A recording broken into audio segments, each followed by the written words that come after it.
So this is the Select Board meeting for May 23, and we start with a message to everybody that we're doing video recording, and we also want to take a moment of appreciation for our troops who are serving around the world.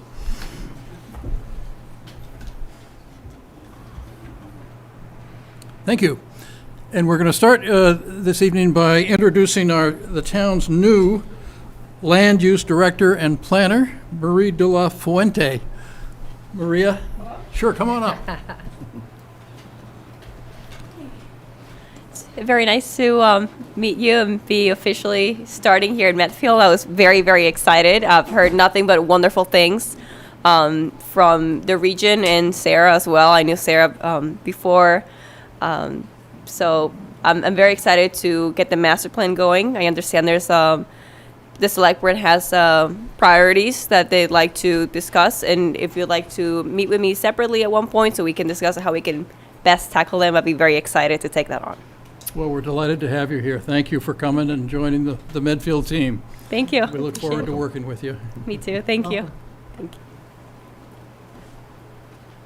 you. Next, the Select Board wants to recognize the following individuals for their dedication to the town of Medfield. And this is anniversaries of service. Chief William Carrico, 5-year anniversary on May 7, and Bernadette Foley, the 10-year anniversary on May 8.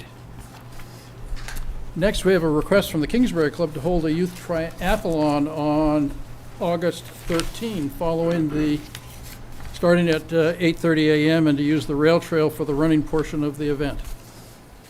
Any more information about this? I'm here. I can. Thank you. Okay. Want me to go up or just- Sure. Yeah. If you, then the people at home that are watching on TV can hear Oh, you. it's so exciting, my debut here. Yeah, we are hoping on August 13th to hold a youth triathlon. The kids' age ranges, we're looking anywhere from 5 to 14 years old. You know, the little kids they wouldn't bike, but they do a short swim, a short run, all the way up to 13 and 14-year-olds who would do a longer bike and a longer run. And we're hoping to hold, I've got some plans here. Most of it we think will be held on Kingsbury Club grounds, but we checked with the Council on Aging and I think they're okay with it, but they know we're talking to you. We're hoping to have the bike maybe go through part of that parking lot and loop around Kingsbury Club.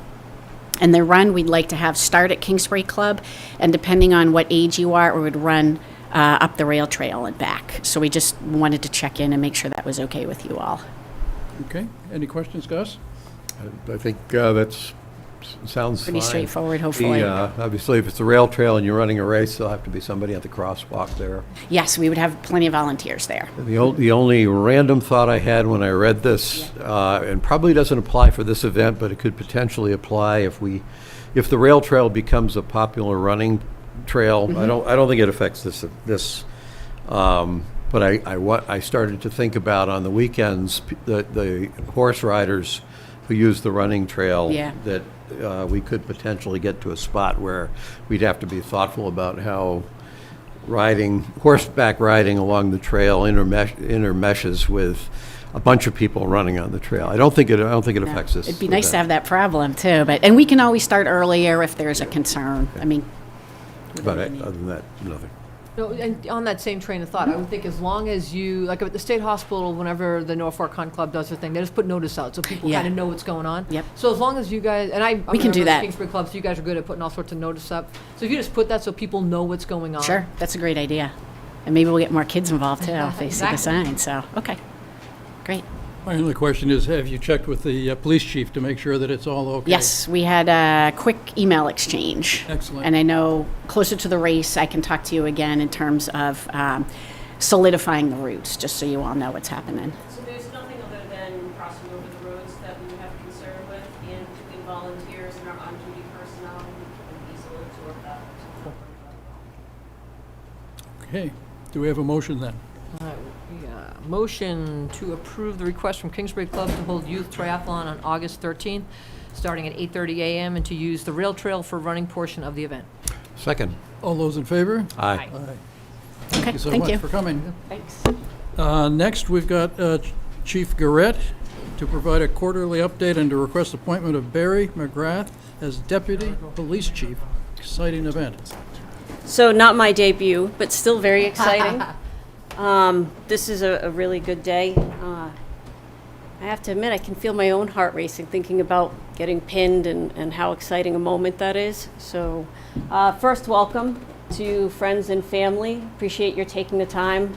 As anybody who's been in law enforcement knows, it takes a family to support a police officer and to see them grow and sacrifice, and you make the sacrifice with them. So I appreciate you guys taking the time out of your night to once again support your family and friend, Barry McGrath. That being said, I'll give you a quick bio on Detective Sergeant McGrath, soon to be Deputy Chief McGrath. He has been a 25-year veteran police officer, having served the last 23 years in the Wrentham Police Department. He has worked in every role from patrol officer to school resource officer, court prosecutor, oversaw evidence in the property room, was a patrol sergeant, and currently serves as a detective sergeant. So he brings a wealth of experience and knowledge to our department. We talked about what makes a candidate stand out. And in the process, we obviously take cover letters, and there was something that jumped out on the page to me, and I think maybe to the rest of the committee, in his cover letter. And it said, "I strive to be an inspirational leader, proactive, supervisor, thoughtful problem solver, and mentor to staff, encouraging them to always to be better and do better." The last 3 weeks, I've gotten a chance to know Barry on a more personal level. I will tell you, he doesn't strive to be these things, he embodies them already. And that is good leadership and something that I think that we can have really help our organization flourish. So it is nice to see somebody put pen to paper and then see them actually be able to talk the talk as well. At this point in time, I can give you the brief. Barry has his bachelor's degree in criminal justice. Congratulations, he's recently attained his master's degree from Roger Williams University. I can't think of a better candidate to help our organization move forward, and I respectfully request that the Board of Selectmen appoint Detective Sergeant Barry McGrath to the position of Deputy Chief of Medfield. Do we need to vote on this at this point, Chris? You do need to vote on it. We actually signed a contract with Barry in our executive session before this, so that, but can we have a motion to Yes. appoint him? Motion to approve the request for appointment for Barry McGrath as Deputy Police Chief. Second. All in favor? Hip hip Aye. hooray. Congratulations, Barry. Thank you for joining the Medfield team.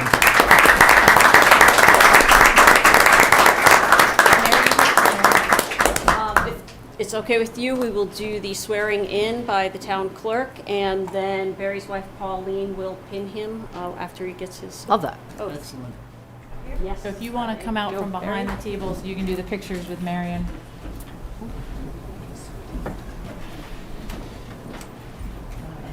Oh, sorry. No. Hi, I'm Mary. Are you guys coming in? I guess we're coming in because we are.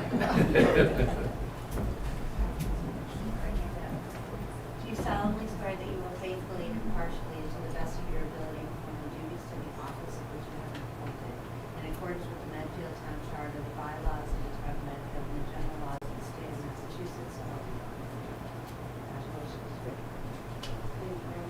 Thank you so much. Thank you very much. Thank you for joining the team. And Pauline?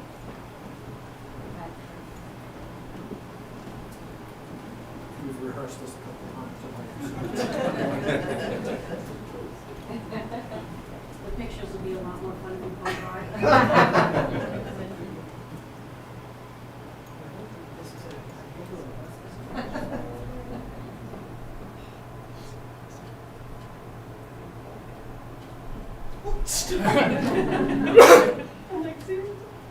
You don't think it was long, though.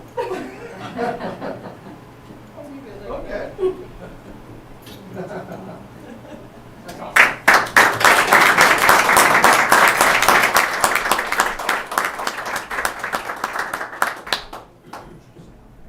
Now, I know his family and friends have a gathering planned for him, so I'm going to let you go because tomorrow you start, and that's when the real fun begins. So have fun tonight and your last night of freedom. Thank you, guys. Have a great night. Bill, nice to see you.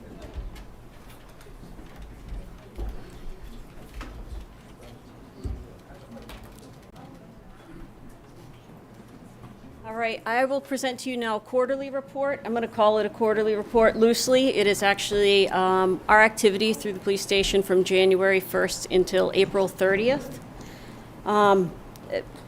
We've been putting out notices on a monthly basis now about some of our activity, particularly traffic activity. That's really the number one complaint in town or concern, so that's why we did this. Pete was very generous to send me a little bit of feedback where he didn't understand some of the terms we used. And I think when you're in law enforcement for a while, you use the jargon and you feel like you know it, so everybody else knows it.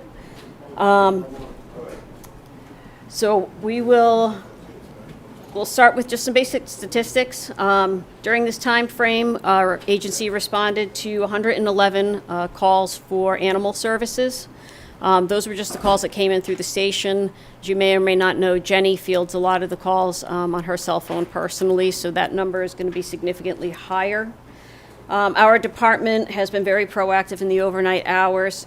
We performed 2,136 property checks between our private businesses, personal residence, and Medfield State Hospital. We have done some community service, so our park, lock, and walk, which is where the officers will actually park their vehicle, lock it up, exit it, and go walk around and talk to business owners or people on the street, whether we send an officer uptown for early release days to talk to the kids or help out at the library and those types of things. Over this time period, we performed 88 of those. That's in addition to their calls to service. We had 86 traffic complaints. So when I say a traffic complaint, it could be really one of three things. This is people are speeding on my road, we'd like some enforcement. It could be I'm behind an erratic operator, I don't like the way somebody in front of me is driving, or it could be the lights aren't working properly uptown or they're not cycling. So all of that gets listed under a traffic complaint. In response to those 86 complaints, we performed 214 traffic posts. So this is where an officer will self-assign or I will assign a particular area and I'll have them go. They may stay there for an hour to up to 4 hours, depending on our call volume. And their sole goal is to address the traffic complaint in the area. So if it's speeding, if it's running stop sign or a red light, that is their main goal. Of those 214 posts, we performed 398 motor vehicle stops. So those were observations by the officer where a person had violated one of the motor vehicle laws. We responded to 76 accidents. There were no fatalities and no serious injuries reported in these 76. And we had a total call volume of 4,148 calls during that time frame. That does not include any of the ambulance runs where we may have assisted with the fire department. Just to run down, we had 10 arrests during that time and issued out 22 warrants for arrest. A couple of other things. We participated this year with the high school to have 2 seniors come over and do their senior project internship with us. I don't think I could have asked for 2 more wonderful young men. John O'Leary and Brandon Lindgren. Both of them have an interest in law enforcement. If I could take them, age them by 5 years, and multiply them by 10, we would have a superior police department, better than we already are, which is pretty darn good. I met Brandon on Saturday up at the state hospital. And- He was an impressive young man. And I will have you know that his internship ended on Thursday, and he volunteered to go up on Saturday. So, that just shows you the dedication. Really, it was a wonderful arrangement with the school, and I look forward to doing it again. And lastly, as you know, we had hired Officer Jake McKenna. He had to complete the Bridge Academy. He successfully did that. We received his clearance on May 17th that he has met all of the requirements for a full-time academy and will continue to work with us as a full-time officer, having now completed the academy successfully. Richard Davis, we submitted all of his materials. We are waiting for them to count his hours and let us know if he's met the threshold required by the state. If he hasn't, we're certainly within maybe 100 hours. And I expect his exemption, if not the end of this month, sometime next month. And I will be before you again to ask you to appoint him as a full-time officer. He's been a fantastic addition to us. So, any questions? Gus, you want to start? The only comment I'll make is that probably since about the start of the year, either you're getting more complaints from my end of town, which is why I see so much more visible presence of the police, and I think some of those self-assigned spots is what you're talking about, but it's been noticeable up near where I am that the police are much more visible, to include the number of cars I've seen pulled over, actually, but more importantly is the presence there. It's been a noticeable improvement in the sense, to the extent that presence is an improvement, it has been a noticeable improvement. That's music to my ears. Yeah. Yeah. Well, and I think too, what I've noticed is the whole community facing, right? I love when I see the officers out there, 9 out of 10 times, there's eye contact, hey, how are you? And it's not that I'm a select person, I may be with friends and they're catching the eye of my friends. So and that I think really starts to engage the community to know that it's a big family, right? And we don't want it to be that they're distant and they're an arm's length away. So I've just noticed that over the last, I would say, 4 or 5 months, and I think that's a tribute to what's happening with your leadership, so. Thank you. I would just say that I've noticed, as Gus commented, that there seem to be more vehicles on post, I guess it's called, doing traffic enforcement, and so I think that's great that we're seeing that more around, so. Good. I'm glad to hear it. When I tell you I think we have such a fantastic group of people working for this town, and they are dedicated, energetic, and most importantly, they're beginning to develop a real family atmosphere within the department. And it shows just in morale, it shows in their enthusiasm to go out and work together and be crime fighters and crime stoppers. And it's a renewed energy, so. Yeah. So glad to hear it's working well. All right. Thank you for coming in. Thank you, and thank you for the deputy. He's a great addition. We're very fortunate. Thank you for finding Barry for us.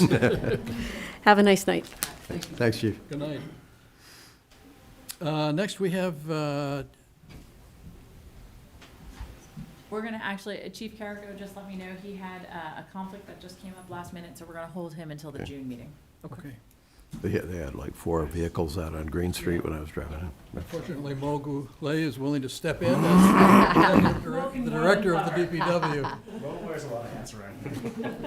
Speaking of hats, Chief left hers. I'll let her know. Yep.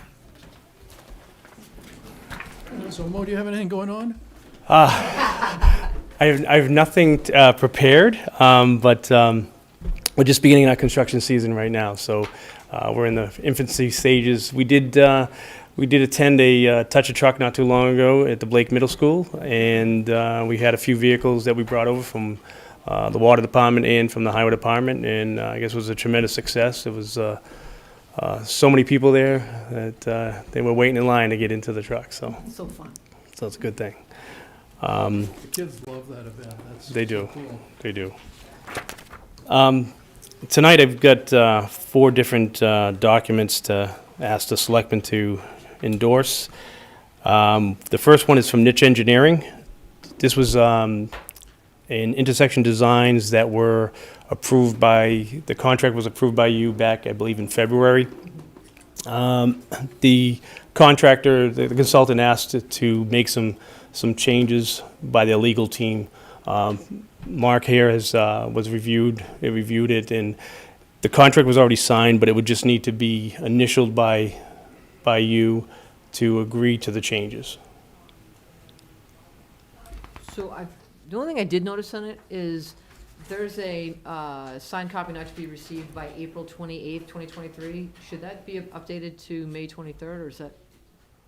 We can do that. It was the copy was photocopied, so it wasn't able to change it in that respect. Because it was in the termination thing, so I was like, okay, I didn't know if that really mattered, or if, since we've already signed it and we just made some tweaks for the other sections.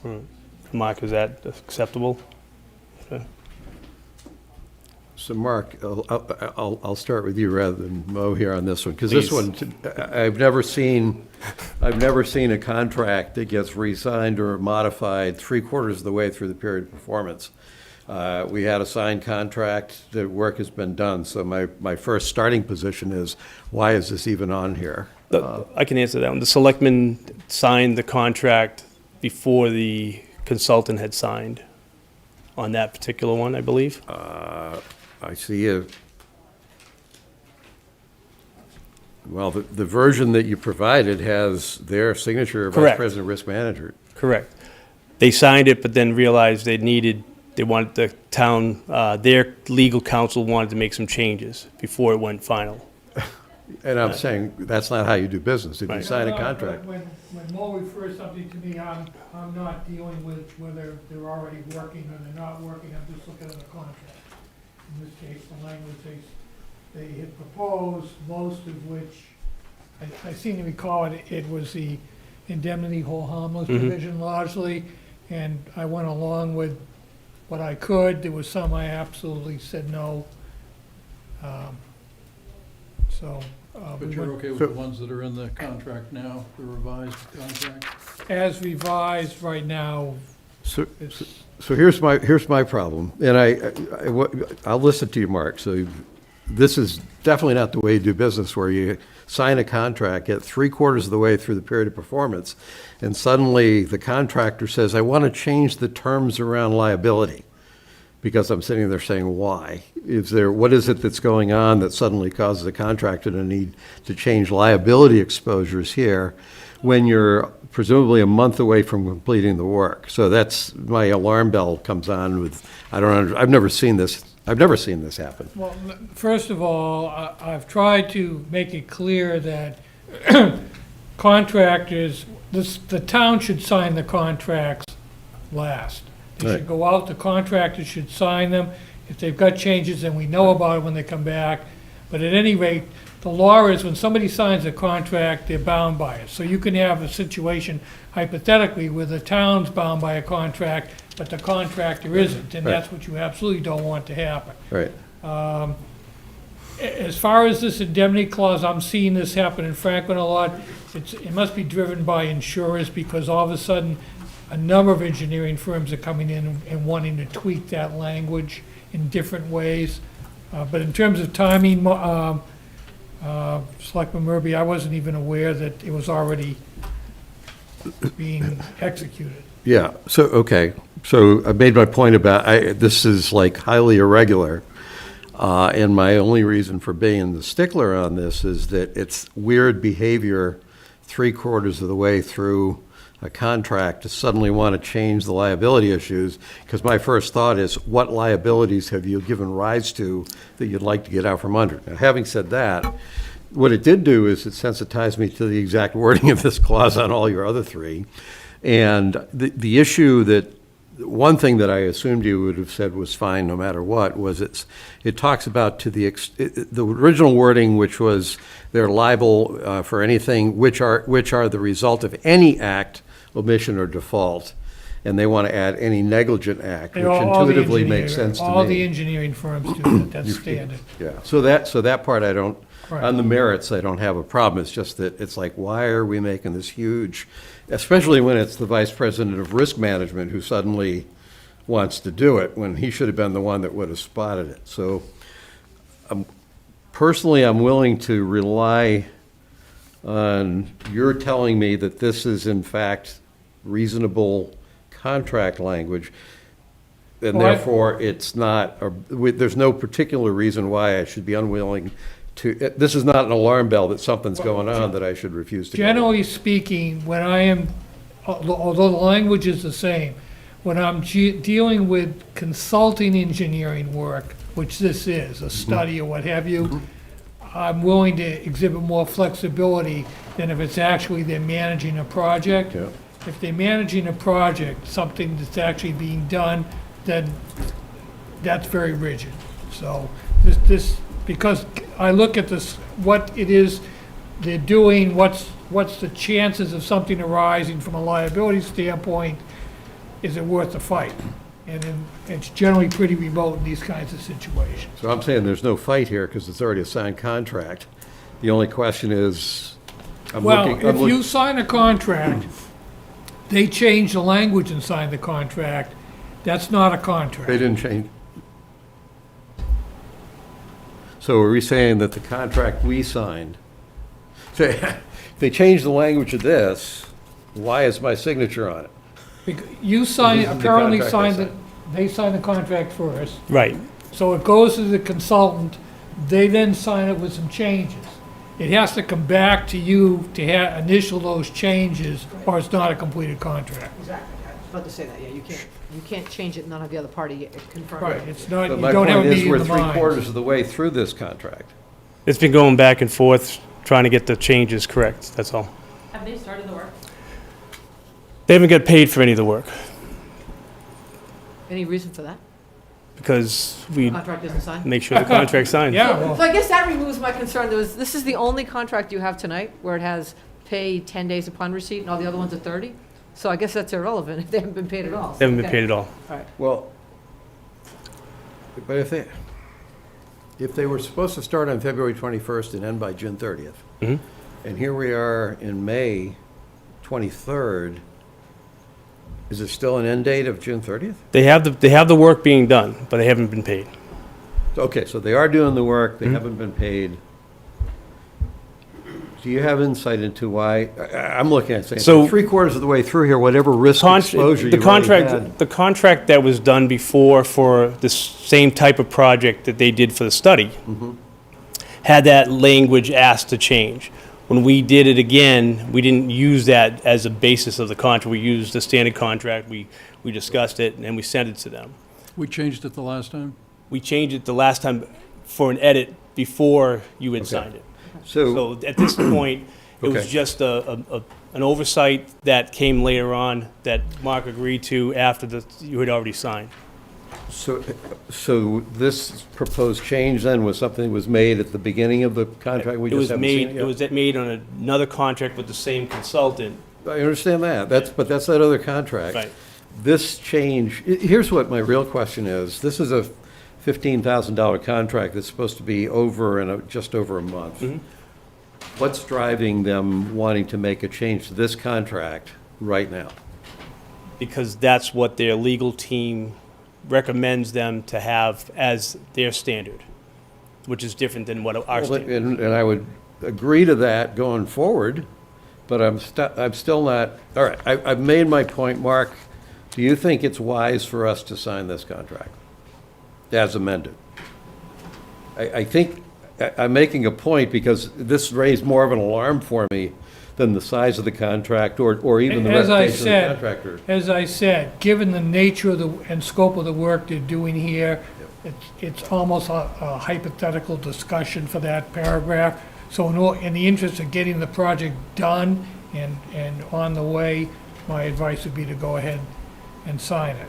All right, And then moving forward, we'll just make sure. Not we're gonna make the sure last. everybody's, Right. we're the last to sign. so I've made my point, but you've answered my question, so I'm good. But as I said, as a red flag, I've been seeing these routinely, and Niche is an established Right. engineering firm. There's a number of them that are established. They do municipal work on a regular basis, which is why they build up a relationship with you from one contract to another, even though it's a different project.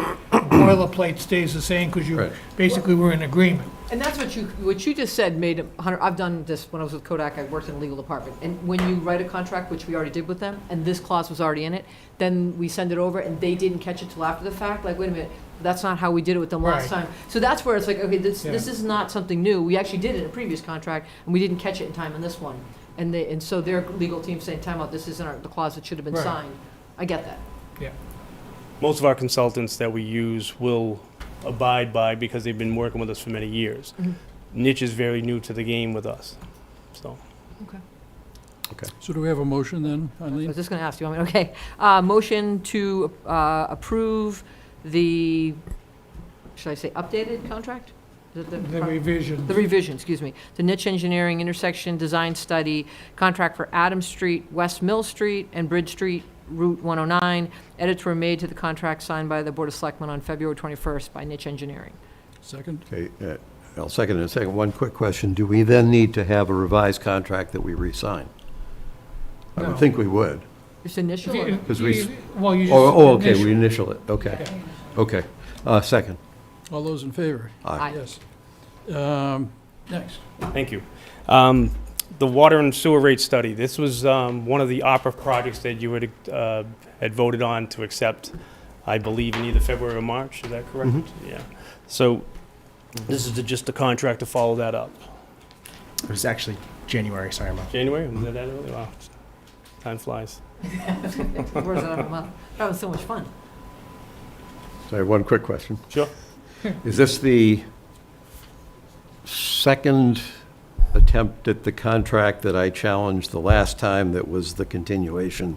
That was the one that Willis Pelagian had originally developed for. They're not the same thing. So this is a second attempt to get that one. Correct. I just wanted to, I'm just Yep. keeping the score sheet. Okay. We did make some Got it. some changes to it. In addition to doing the rate model, we're also asking the consultant to look at what our rate structure is. Right. We've had the same tier structure for close to 30 years. We're asking them to look at it to determine Sure. if that's still Right, viable for us. right. And the only, in this, I understand, I'm not going to yank your chain anymore No, about it's this fine. contract. Oh, if you encourage me, I could. The only observation I made in the write-up was that I think Willis's original, I couldn't tell, Willis's originally had a 30-year capital expense planning horizon, because I think the life cycle for some of this sounded like they were maybe 10 or 20 years, but then I wasn't sure if maybe that part does go out that far, or maybe it's not as complex a model. It's probably not as complex of a model, but I think, they're going to be having a lot of conversations with us and the Water and Sewer Board moving forward, and this is going to be kind of our regular process year to year to have them update. And for the record, that original thing was, you weren't here yet, so I'm not holding you accountable for that anyway. Okay. No Eileen, other questions? questions? Just a silly question. Mark, do they have your address correct in here for Medfield Professional Building, Post Office Box 9? Is that where you want anything sent? Yes. Okay. I'm all set with it. Do we have a The motion? motion to approve the water and sewer rate study? Second. All those in favor? Aye. Aye. Thank you. Next one. The third one from one of our previous meetings with you about the Curve Street truck exclusion study that you had approved, looking for Chapter 90 approval, and that's what there's a project request in front of you to go along with the contract for Beta to conduct the study. Questions, guys? Just one thing. So there's the contract that we have, and then there's also a project request. Are we voting to? We're going to be charging Chapter 90 to pay Right. for. But what my question is, are we approving signing both? Are there two Please. different documents we're approving Yeah. here? Okay. Please. Just- So, only question I have is, in the section for contract term, I see in accordance with the schedule provided by the Department of Public Works, May 23rd, 2023 to September 30th, 2023, the project shall commence and be completed with the contract terms. Is that when they're going to be doing the study? They're going to do it between today and September 30th. Okay, and knowing that part of the I gotcha is going to be from a study perspective, it'll end up getting really light right around June 15th and pick up right around the middle of August. Is that significant enough that could throw this off versus if we did it from, let's say, November to March, that is everyday traffic that the people who are here throughout the year would experience. But we know this becomes quiet and peaceful and absolutely dead still June, July, through almost the third week in August. So I don't know if we're going to get real data. That's my only concern. Okay. Valid point. We can change, if you want, we can change the contract dates and ask them to delay it until everyone comes back in September. Because my worst fear is the data's soft, and then we're like, well, it's soft because no one's around. But if, Good like point. if you just see, like when you just did the rework for South Street for the, Right. like, I've never seen traffic that backed up, right? So that's where everyone's going. So that would be my suggestion. Yeah, good suggestion. I had one more thing that Go ahead, Gus. in our contract, paragraph 9 says consultants personnel, the consultants employees, and consultants. shall be those identified in attachment A and no others without prior written approval of the town. There's nobody listed. Then there isn't, then they're not gonna use anybody. If What does that they did use somebody, they would have to tell us, and we would have to If they agree were to gonna it. use anyone, there would be an attachment A. If there's no attachment A, then they're not using it. No. This is, the consultant here is Beta.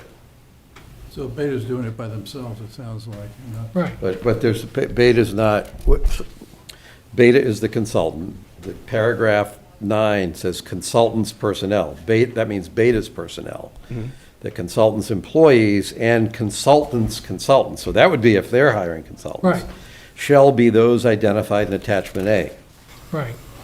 So if there is no identified resources in attachment A, who's doing the work? He didn't list who the staff that was gonna be working on it. You want the staff that's listed to work on it?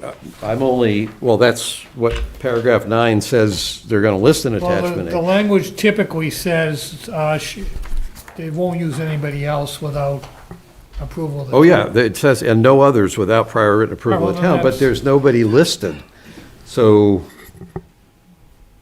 I think what Well, the paragraph point is- 9 right. refers to, Gus, is the consultant, it says the consultant's employees, and then it's got that conjunctive and, the consultant shall be those identified in. okay, so tell me who's been identified in attachment A. Exhibit, So they're not using, any Right. Beta is not using any consultants, they're just using their own it's employees. just third parties that would be listed. Just tell Ken he has to do it. It's, maybe the language isn't as good as it could be, but that's the intent. Well, having just re-signed or reinitialed a contract that already wasn't written well, I'm reacting. So, Mo, do you know who's doing this work for Beta? Beta Group is doing, their employees are doing the work. Do you know, are you satisfied that the people they're going to put on this work are people you're going to be okay with? Absolutely. Okay, so I'm once again making a theoretical contract issue here, that this wording says that they're going to list their people. They didn't do it in attachment A. We're going to, as far as I'm concerned, we can approve this contract, because I give you a hard enough time on your contracts as it is. But I will, at the very least, point out, when we have flaky contracts, over time, we ought to be working to get some of the flakiness out of it. And this is one where it's not you, it's Beta saying we're going to put this contract says they're going to put the names of the people, and it's not in attachment A. So we're not following. So Mo has my templates from Franklin, and he does the first crack at them, and he runs them by me. In some cases, consultants are using, for instance, it's not uncommon for a traffic study to be a third party brought in to do that. So maybe he picked one where there was actually somebody being used as third party. Well, but this applies to both the employees. Right. This But is it's employees, so if they're intended using to mean, anybody. it's intended to mean, it's just, whoever you are, consultant, it's just you and your employees, except if you've identified third parties in Exhibit A. That's what the intent is, and that's. I wouldn't, we're having a contract discussion between me and, that's not what this I says. don't even have so- a copy in front of me to refer to, so You want mine? I'm at a disadvantage at the What's moment. it? You get the point. The wording right now in this template, however you got to it, doesn't make sense when there's nobody listed in attachment A. So we'll double check that going forward. Okay. But I'm willing to go ahead and approve this because you're vouching for the people you have doing the work, and you've got more vested interest in this than I do. Do we have a motion then on Curve Street truck So do we exclusion want study? to, are you going to look at dates? Because right now, we wouldn't approve it as is, because we're going to modify We're the going to dates. include your amendment, I think. So the suggestion, I'm just kind of playing with dates right now, seeing that you go May 23rd to September 30th. If we actually pushed it out to like September 5th and ran it through some point in December, that's going to give 4 solid weeks, 4 solid months of the traditional traffic without a lot of downtime. Now, they've already signed the contract, the consultant. So if we make that change, Just hold and get agreement with them and come back. Just let them know, the summer months just don't make sense. They're not going to get real data, so we're tainting it out of the gate, which As a practical matter, they're probably only going to do it for a limited period I think it's 2 weeks, I think it's 2 weeks of Right. traffic study, so we can just ask them to do this. Yeah, I just would say, I mean, it's kind of silly. We're setting ourselves up for failure if we're going to look at dates. And then if people go look at it and they'll say, why would you have that done? So I'll just push the dates out, just so it's not in the middle of the summer. Right. Right. Maybe if you push 30 days on the end, you'd be all right.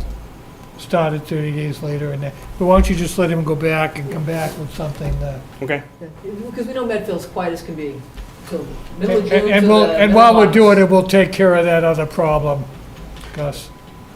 Thank you. Then we're ready for the fourth one. All right, so shall I motion, all right, so motion the Well, Curve we're Street? not gonna. That's deferred. Oh, we're not going Go to do, forward on okay, that one. okay, all right. The fourth one is an agreement for Weston and Sampson. Basically, the wastewater treatment plant got a new permit for our NEPD stormwater permit for them. EPA would like to have this document signed. It was signed on the previous permit that allowed Weston and Sampson to use our EPA reporting portal that they use. They enter all the information. There's certain information that they are the experts in to get that information correct on the EPA website. This is just a formality where, because we're starting a new permit, the EPA would like us to have this signed this time to allow them to have the same access to report on our behalf. Makes sense? Questions, Gus? No question. Elaine? All right, nope.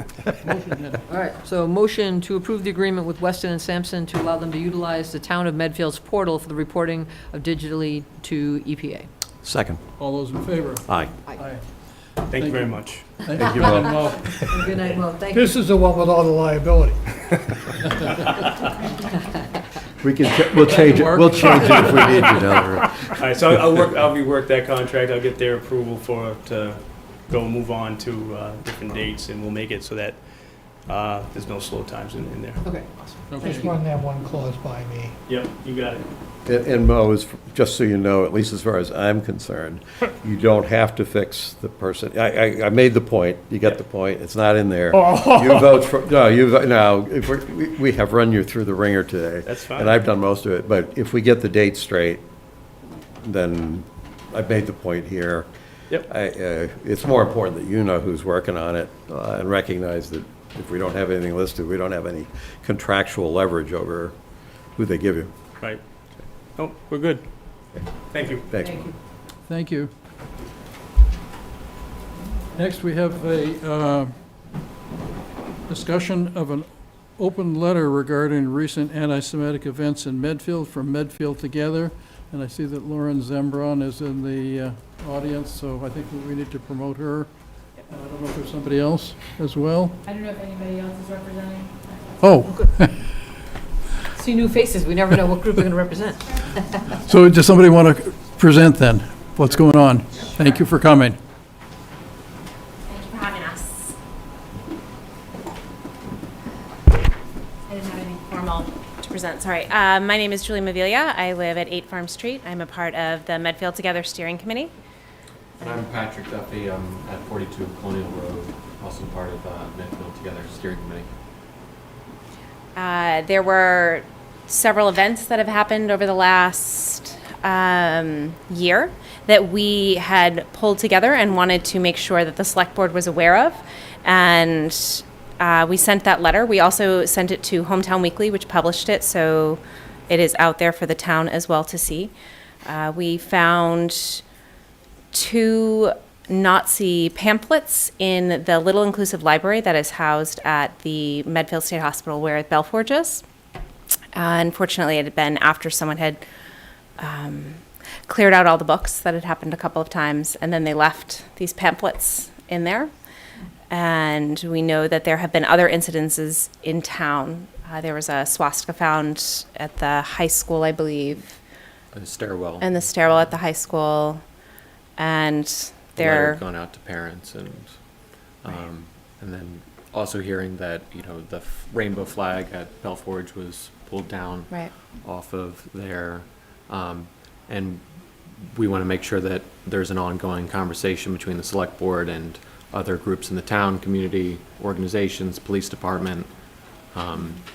We'd like to know too, is every instance of extremism, even if it doesn't reach the level of a crime? Is it being documented by the police department? Is this information being kept? Is there also any plans for a civil rights task force or DI task force like other towns are doing in the state?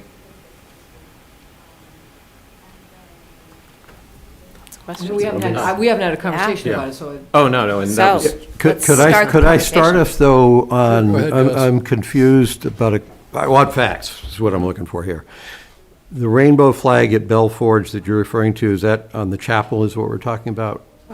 And so were they reported? So this is, it's a bad analogy, but this is a little bit like the people who walk dogs at the state hospital and have altercations with their dogs, and then we say, did you get the name of the owner? And the answer is no. It's like a little hard to do stuff.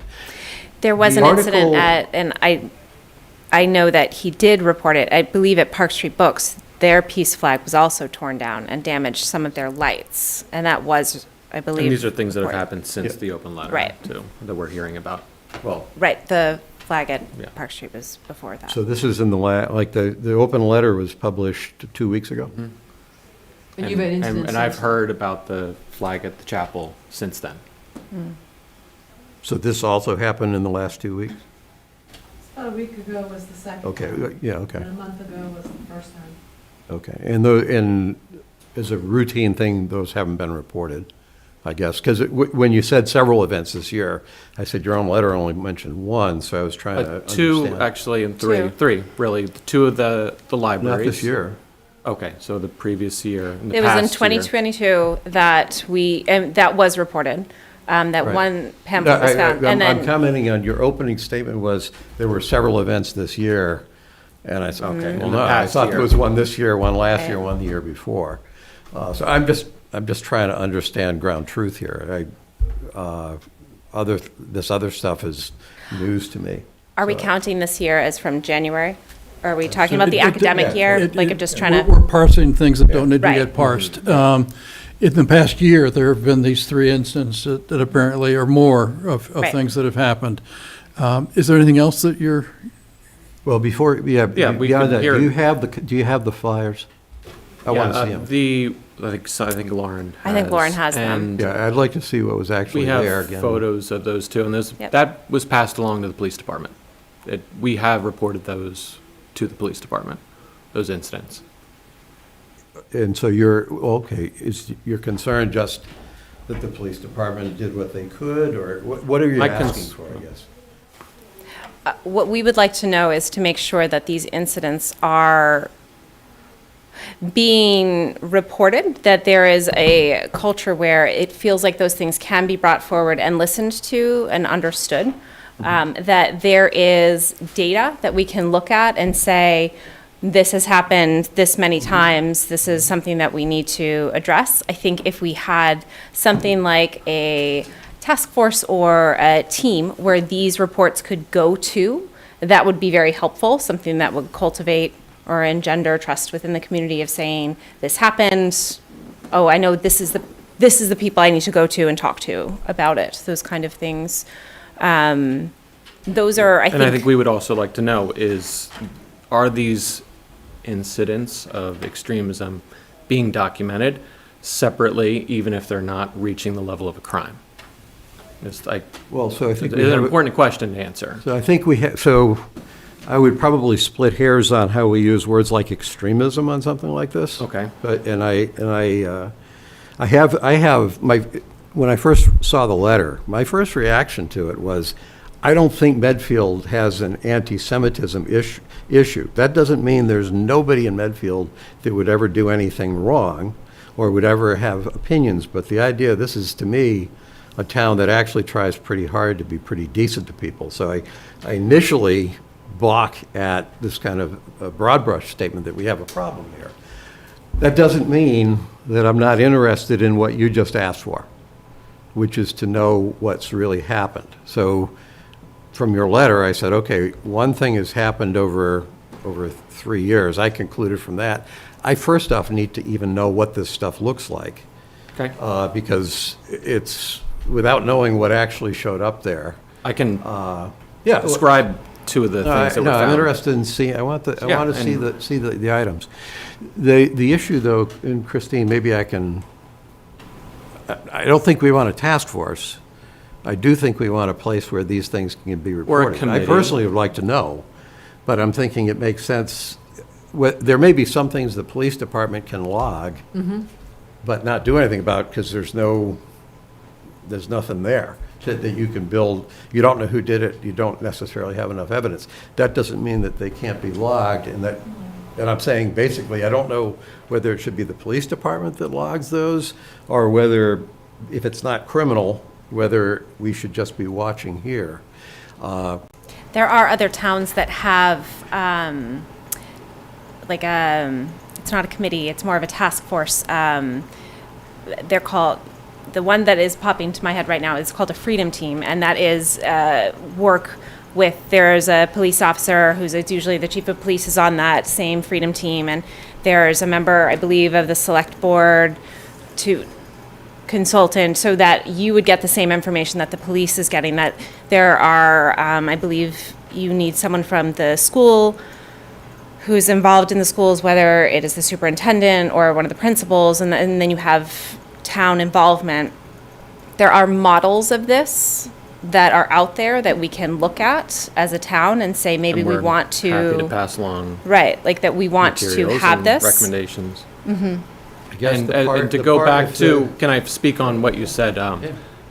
So the open letter does discuss events that have happened with these little libraries. And so I'm making it clear, there was one piece of propaganda about the Eagle's Nest and another piece of propaganda about an SS, command post or something like that. And these were materials placed. Museum, wasn't it? Yes. It's a museum. And it was a but- museum of a. But still, it's the intent of those is And very those clear. things were put into the libraries, and so these are hate symbols. Simple, plain and clear hate symbols that were placed in this mailbox. And the second one was a couple days after I joined Medfield Together. My wife is Jewish, my kids are Jewish, my kids attend Jewish day school. I moved to Medfield last year. So to know that this was already going on, to know that this is going on, it's troubling, it's an emotional issue for myself.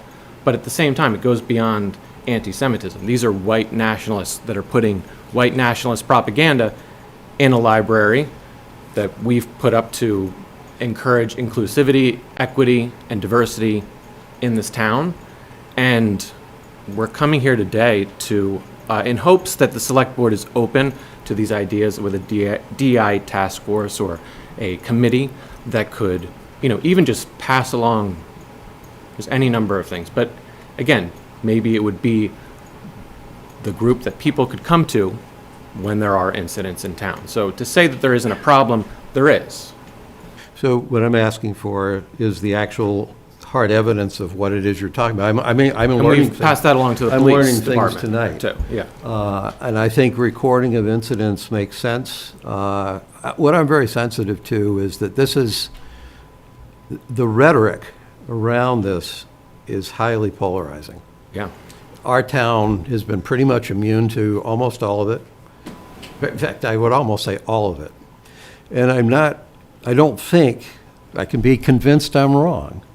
I don't think that rhetoric is justified in this town.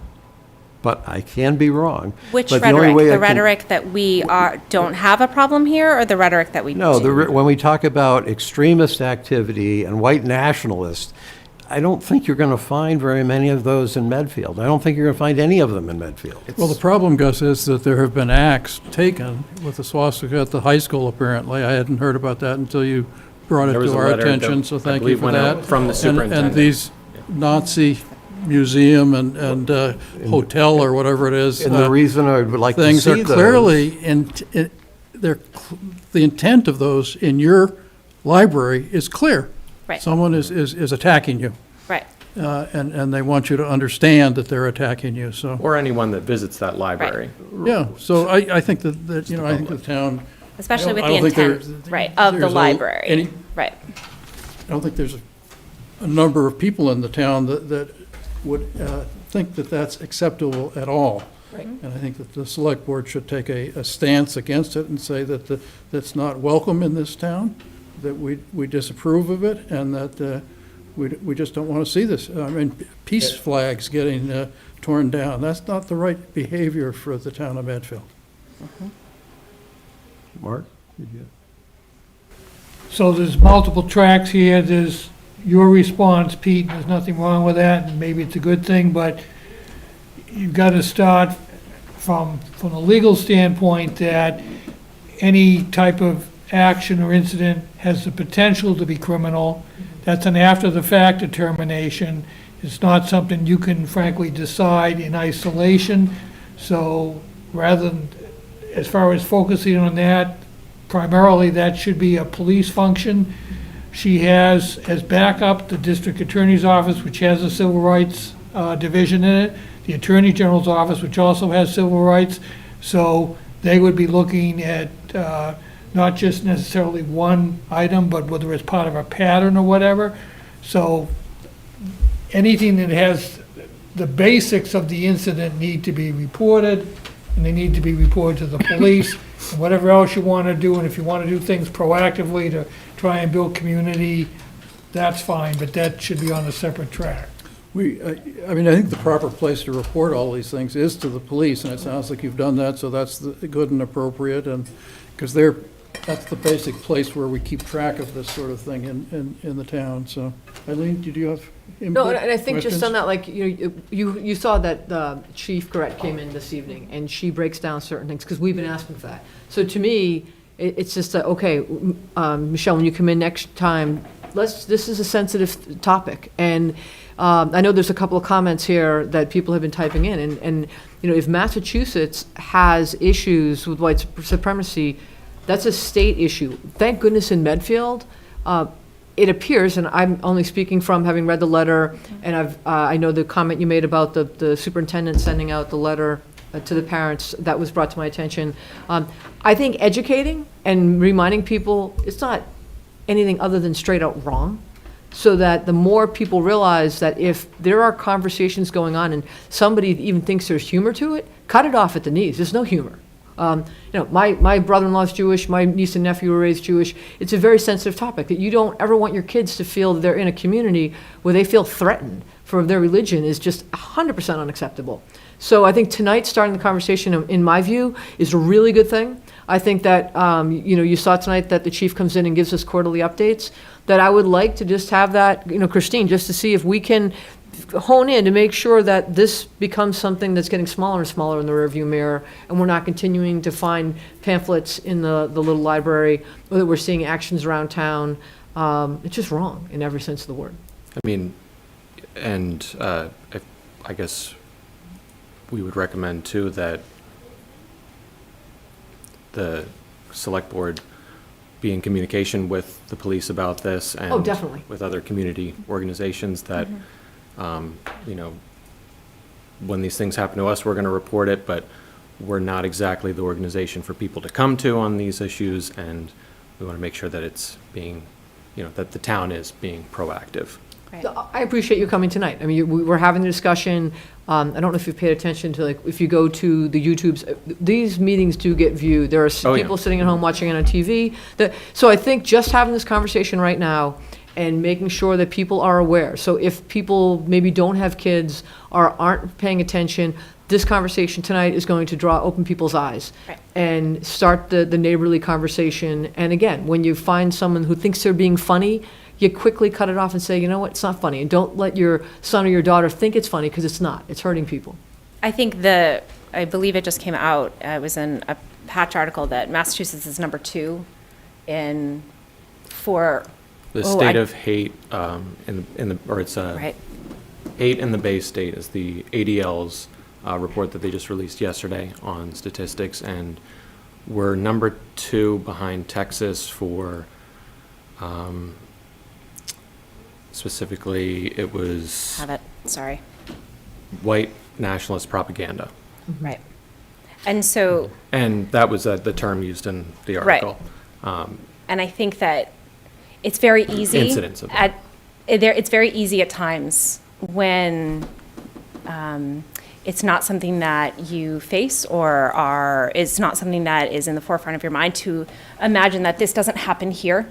And I think what we want to start the conversation is to say that it does happen here, that Medfield is amazing, but is not necessarily exempt. So like what you were saying, Eileen, is that, like have this conversation at home, have this conversation and continue it and make sure that this is something that is spoken out against frequently and forcefully. And also that these things are not hidden away as like, oh, we took care of it, it's gone. Instead, like continuing to have the conversation, because otherwise then Shining light on it. people don't learn, and then it becomes a surprise for all of you. Oh, I hadn't heard that, because maybe it had been taken care of elsewhere, or maybe people hadn't brought it to you yet. So I want to make sure this is spoken about frequently so that we can go to a point where we don't have anything like that here. So to be clear, where I'm coming from on this is, you're right, I knew the three things that were in the letter. I learned things tonight on other things that have happened that haven't been reported. My view about a lot of the speech that I hear, pronouncements, is that it's empty political rhetoric. People get up, oh, we condemn this.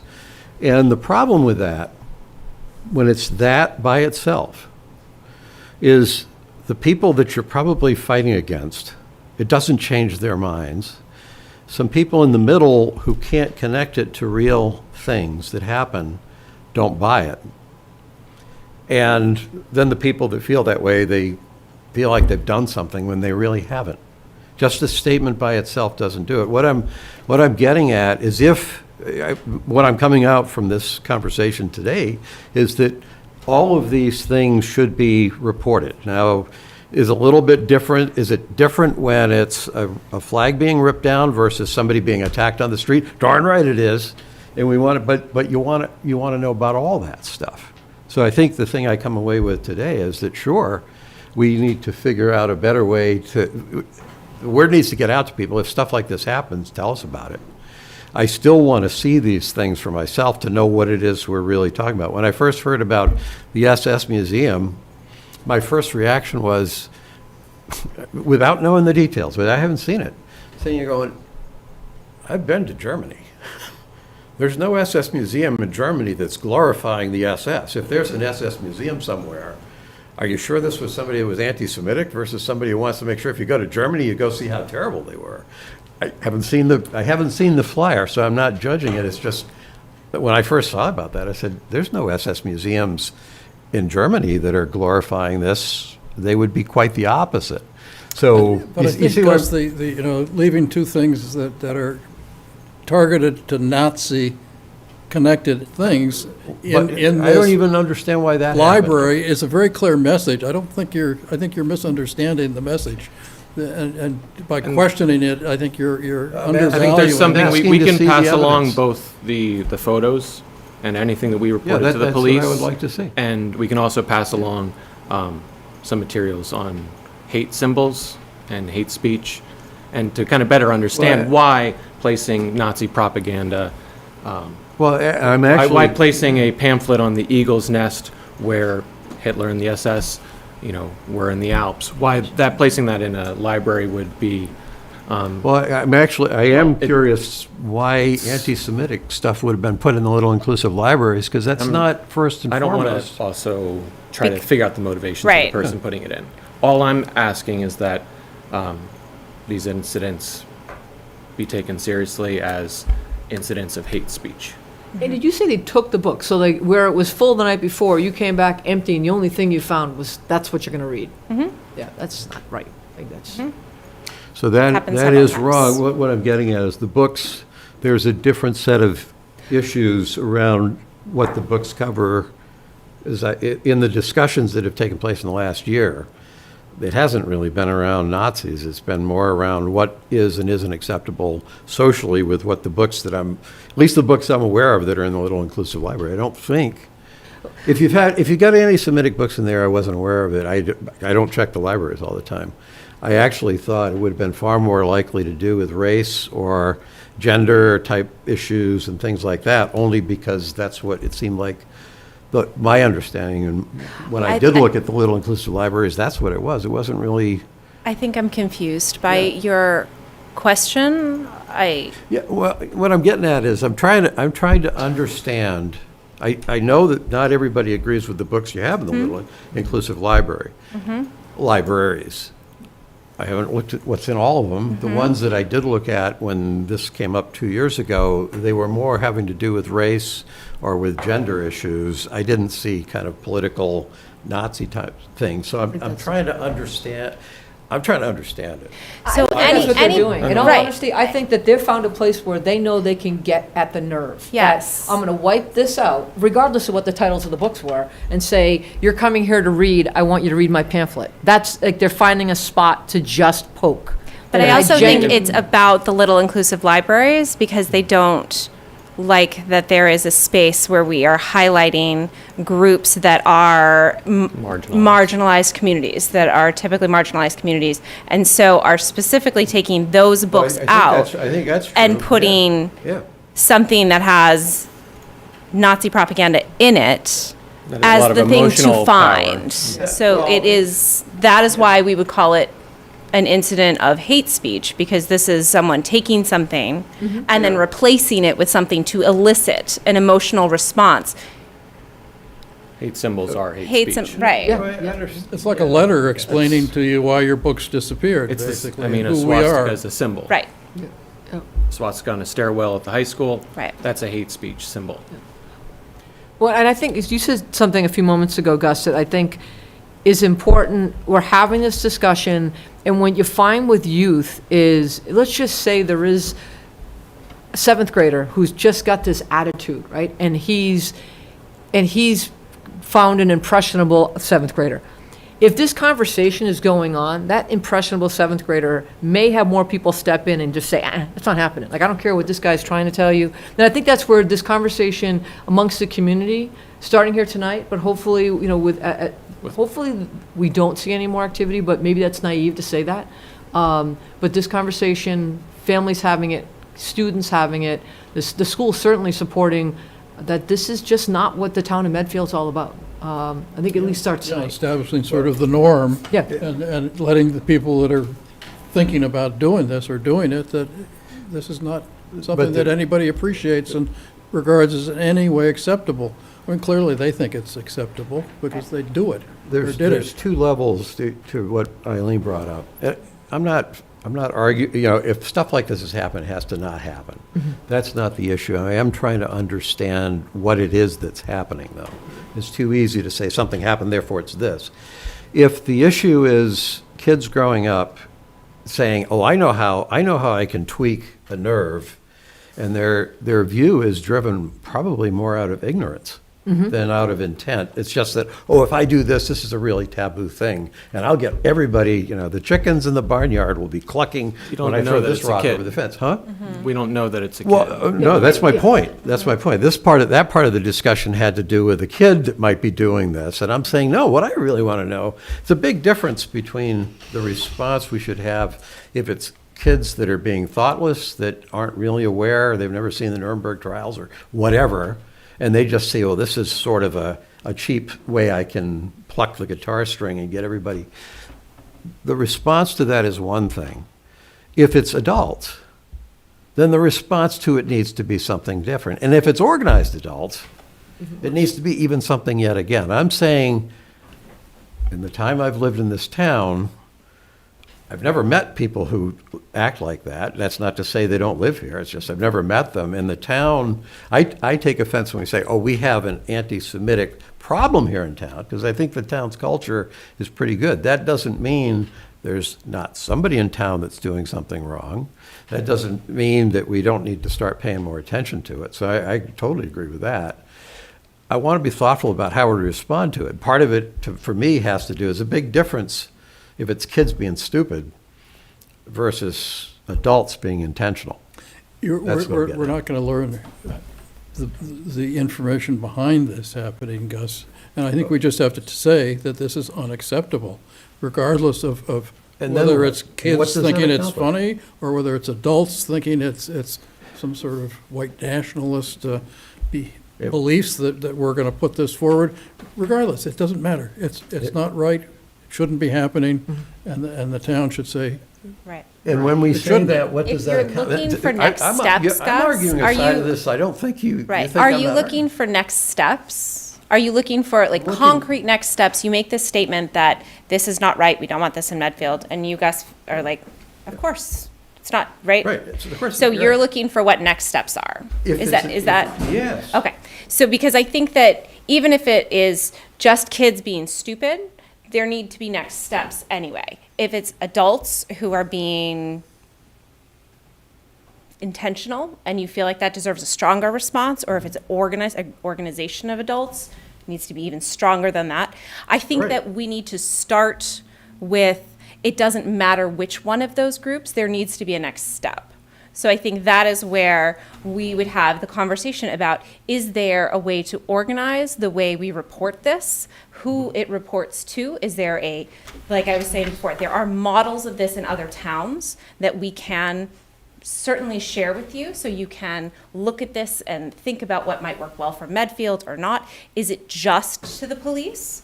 Is it something like a freedom team, which is I think they have to have at least 12 different people on this team involved, different areas of the town.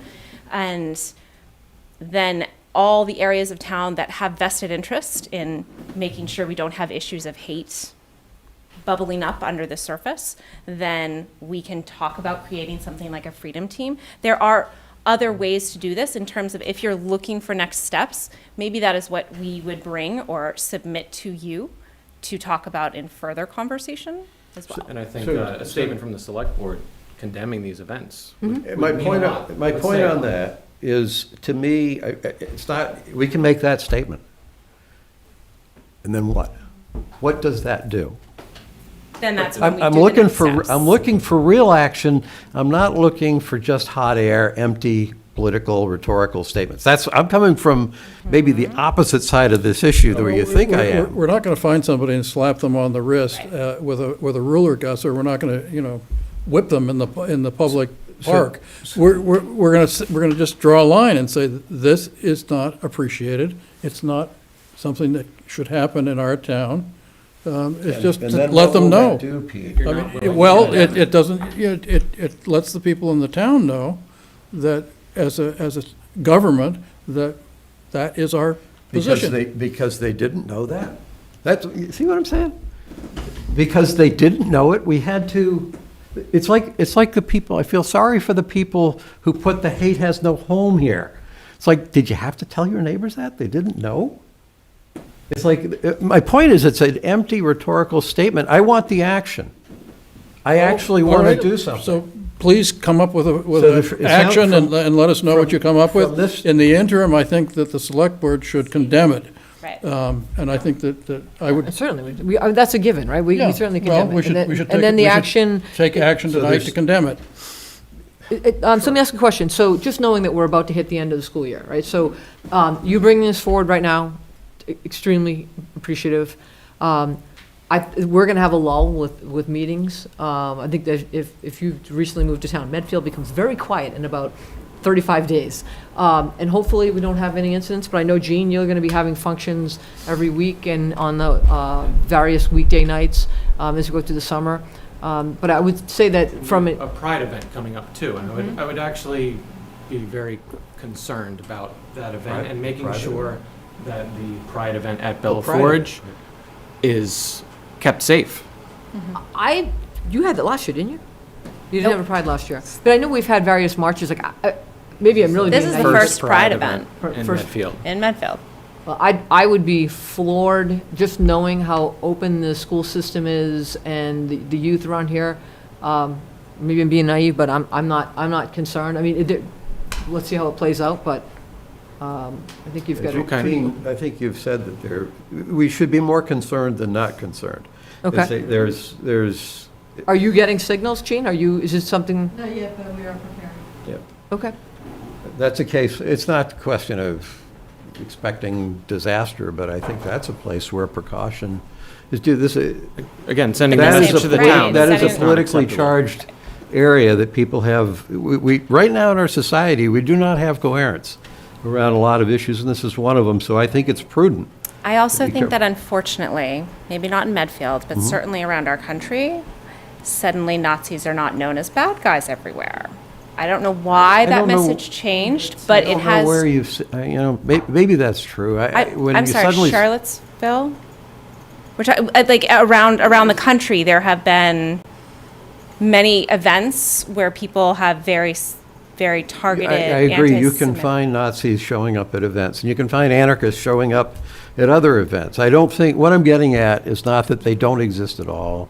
I'm saying I don't think that's a comment on our You don't society. think it's worth condemning? I'm saying that we can condemn it. I absolutely condemn it. Condemn it right now. It should never happen. So what? I'm arguing for action that actually is likely to have an impact, not empty political rhetoric that everybody likes to throw out there. We can make a statement, sure, except that doesn't do anything. I'm saying what I'm taking from today is two things. Next steps: one, bring us the materials that show us what it is you're talking about. I want to see the real materials. Number two, we should look at how do we, in fact, start reporting everything. I think it's a great question. Is it the police that gets reported? Or I actually would probably prefer that non-criminal things actually come in through the town. I don't No think way we're to set know. up to record it No as way well to as know. the police are. You can't, as civilians, be the filters. Right. You've got to just submit it all and let the professionals sort it out. Yeah, I would think the police is where, if there's a call in to just, this is what we found, this is what, I mean, it goes on all the time with all other things around town, whether people are finding things on the curb or don't like where the car's parked, well, if they find Okay, something in well, a. we can load that onto the police. What I'm saying is a lot of these things are not going to be criminal there. If people say, I won't bother reporting that my flag got ripped down, because the police, it's not that big a deal. Where I'm coming from That's is- vandalism. That clearly is criminal. Yeah. Okay, then it's the police. Well, if somebody takes something down that doesn't belong to them, that's not right, right? And- What I'm getting at is, I started off saying you've had 3 incidents in 3 years. In the first 2 minutes you talked about a whole bunch of other incidents. Gene added to the number of incidents, and when I asked if any of it's been reported, the answer is no. We didn't get any questions about the incidents when we sent this open letter over a month ago. When we sent the letter to the select board, Right. it was said that it was going to be discussed at the next meeting, and it wasn't. That was just a scheduling issue, Right. unfortunately. Which is fine, but Short a few Why bodies. we're here, and we want to make sure that the select board is taking it seriously and. So is the gonna- select board has agreed that gonna we're going take to some issue a action statement on on the- this. Do you want to give us some input on a statement, or, I mean, and you've also offered to give us some material about the way the other towns are We have a dealing lot with of- these freedom committees. We can pass We'd welcome any sort of input you want to do on that. okay. I think in terms of reporting, the answer is clear that it needs to go to the police. Until something else is set up. I think, unfortunately, Well, and I'm not saying it's something in Medfield, but I think that there are times when, for certain communities, the police don't always feel like a safe place to report things. So I think having Most marginalized groups. right, the groups that are most marginalized. If you want something done about it, then the mechanism, the process starts with the police. Right, so Because you the go to police are private on parties, this. you go to some committee that the select board sets up, they are not going to have any legal authority to do anything. Correct. So, No, these and what I'm getting at teams is have that some of this is police not involved. legal. The only thing I Unless wanted. you want to make it all legal, and then it becomes polarizing. We're I'm talking trying to- about creating a diversity, equity, and inclusion task force. That is or a highly committee political term. could That is the worst thing explore- we could do. That could just explore these issues. I think really. that's the absolute worst thing we could create right now because it's a politically The polarized ADL term. would say otherwise. I don't care. I don't care what they say. They have a political agenda that is not reflective of everybody's perspective. I think having a committee, I guess, except that I'm not sure who's on that. It has to not be it has to not be perceived as a politicized committee. Well, and the only thing that I think we just need to take a small step back and let the summer go through. Because that's asking for more volunteers. And the only thing I'm thinking is, like, I know that we tap into the police a lot already for various committees. So this is another committee that would go to the chief and say, because, we've got her on various committees, not saying this committee doesn't have value, but let's start making sure that people are calling into the station to say, this has been vandalized, this has been found, so we can start collecting the data. It's a crawl, walk, run. To automatically jump to do a full task force right now, to me, I think might be a little bit too early, because it's it's 2 pamphlets, it's the same flag taken down twice. Swastika in the hallway. And that's where I was bringing up the youth, when you said that, occurring there's somebody in the all high school, around. obviously, that's. It's not just Medfield too. No, and I know it's happening. I mean, there's certain communities where people live because they feel safer. Like my sister happens to live in Westport, Connecticut. When you ask people why they move to certain towns in Connecticut, it's because they feel safer, because there's a larger number of Jewish families. And the same thing can be said in certain towns around here, right? So I think it's important that we're not turning a blind eye to that. That this conversation tonight is going to absolutely stir up a conversation by people sitting at home and watching it. But I'd like to at least start with, unfortunately the chief's already gone. If she was here, I'm sure have chimed in. But I think that's where we start. And to Mark's point, we don't need independent committees running around thinking they're the police, because they're not. We have a police department that is extremely proactive. And if we heighten the awareness with Chief Garrett, then I know that she can have her staff her police force be sensitive to, this is now something we've talked for 45 minutes about tonight, so we didn't sweep it under the rug. I think we had a really good conversation, and it's an unbelievable start. And Here's what I'm trying to get at, is if Mark is right, that you have to start with the police because it has to start legal, then a committee that's not the police doesn't really work, and a committee of citizens that's going to help the police be police doesn't work. What I'm trying to get at is when everything is dealt with as a matter of legal or illegal, we don't get the kinds of information we probably should get around people maybe who aren't doing anything illegal, but they are doing things that are basically insensitive, stupid, counterproductive. And so what I'm getting at is, to the extent that the things you're talking about do exist here in Medfield, at whatever low level or uneducated, whatever level it might be, that's not automatically legal, I'm looking for the way that we get at the town's culture that gets people in the town to hear things. And maybe they hear things that they don't want to hear to start with. But when they hear it, they take it on board, and then they go, well, actually, no, that's not how I want, that's not what I think we should be like. Now I get it. Now when I do that bad joke, I suddenly realize it's not just a bad joke. It's not a joke that not everybody laughs at. It's actually an insensitive thing to do. it's hurtful and hateful. If you run everything through the police, you never get there, because you're in the. I'll give you an example of one that I thought we handled wrong. For those who've been here for a few years, you might remember there were a couple of boys at the high school that painted over part of the rainbow crosswalk. Well, that thing got referred to the AG's office for hate speech.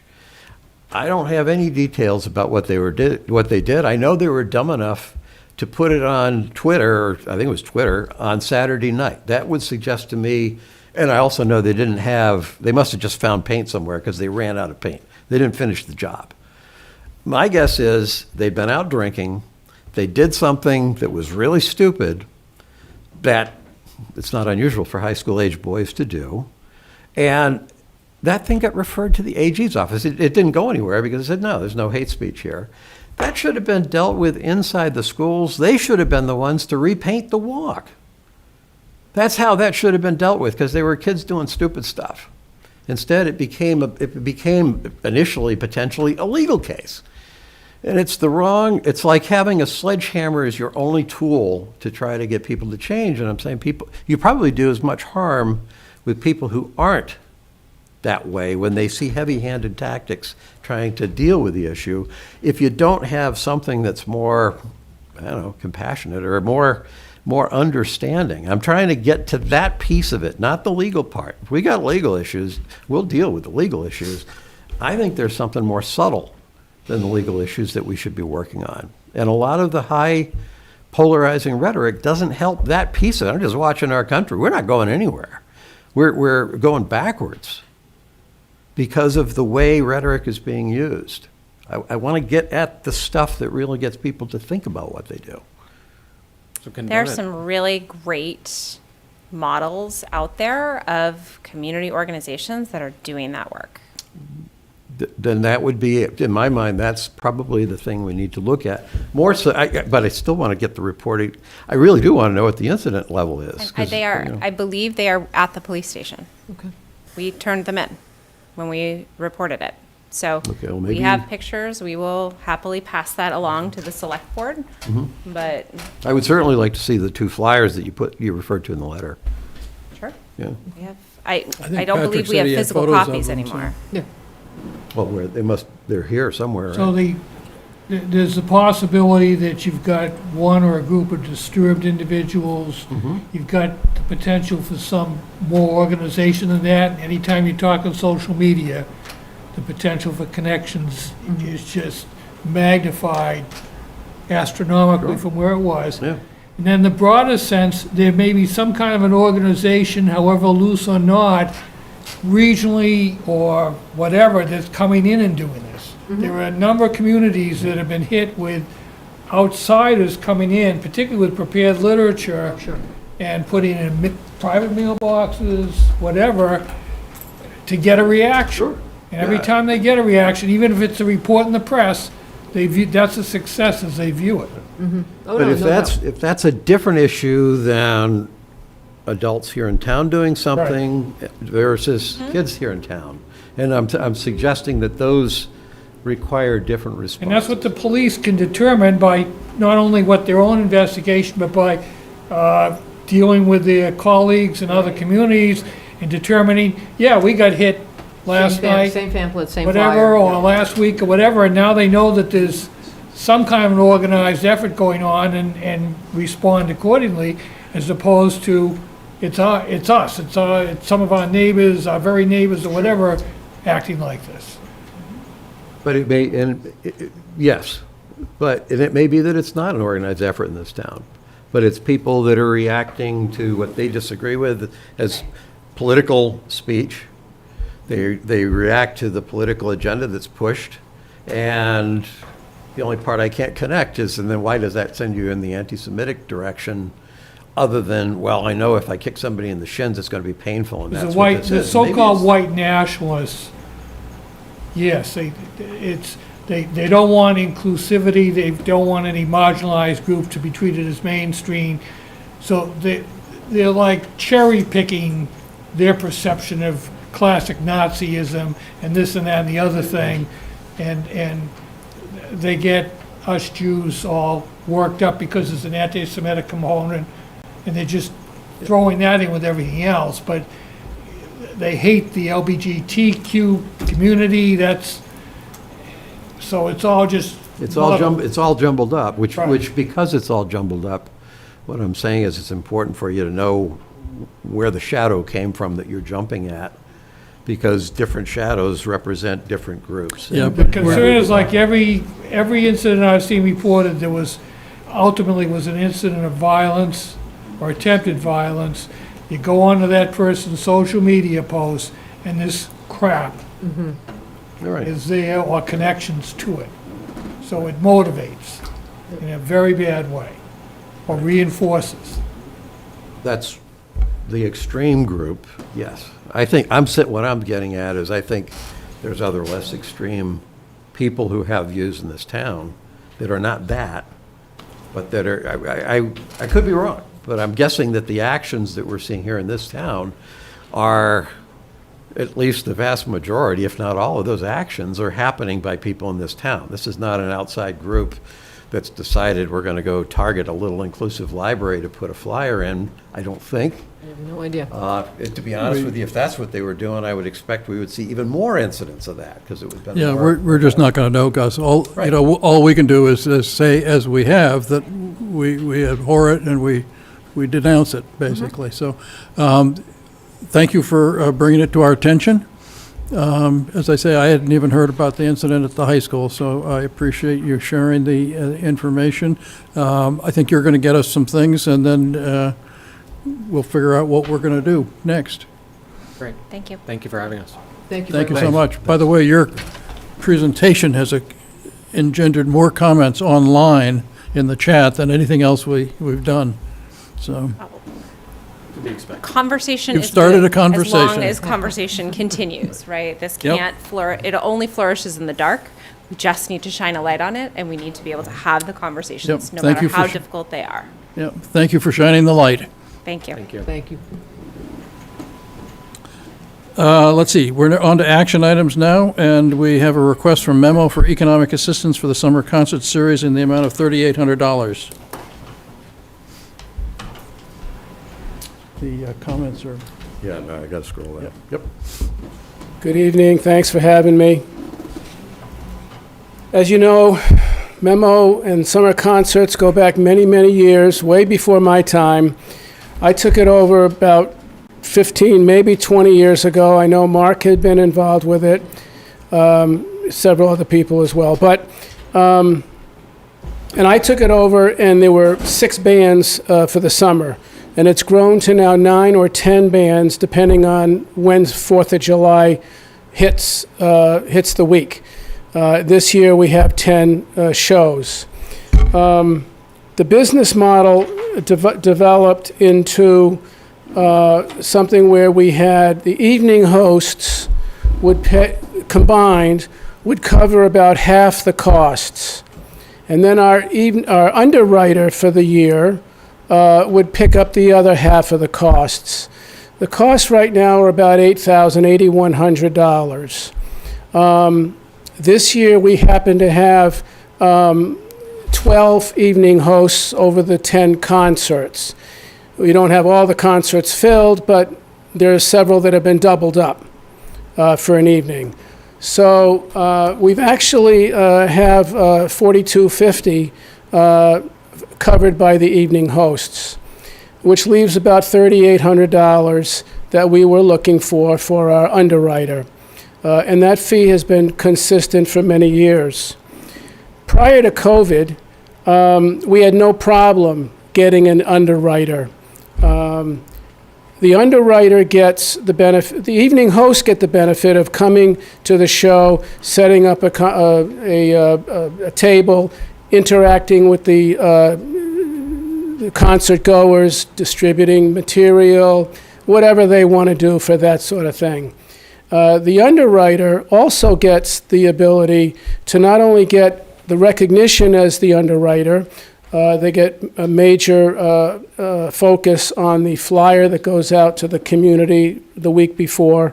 They also get their logo and name on the banner that goes across the street for the whole season.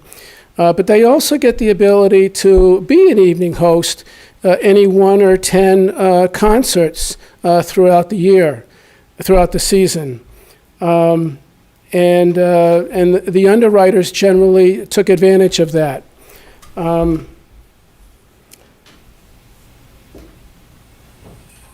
Once COVID hit, a couple of things happened. One, we had to cancel the show, for a year or so. And also, when it came back, we decided to come back half speed, and we had trouble finding an underwriter.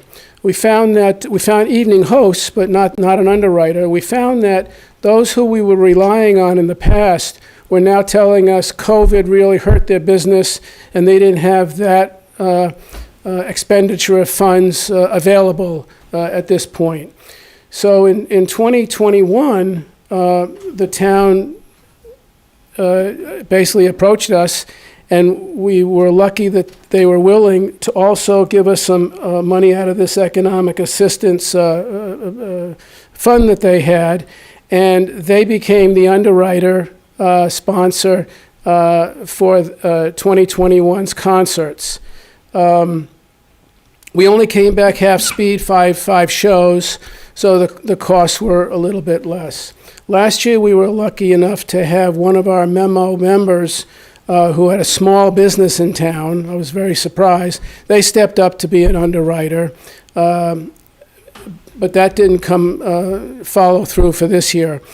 And so this year, we again were having real difficulty in trying to find the underwriter for the year. So the idea is that, and I would want to characterize this request, this funding from the town, to come in as the underwriter for the year, not just, writing us a grant, but to actually participate, have the ability where you could be creative and maybe have committees or boards in your town who may want to set up as an evening host to promote something, from them. I would offer and maybe suggest that, the town may want to do that. So to participate more as an underwriter as well. So that's my presentation. Thanks, Gus. Questions, comments? Gus? Well, it's funny, you got out in front of me when you were talking about the underwriter. I said, well, if we put the money, what would we want to, what would we do as an underwriter? And I'm not sure the answer to that question.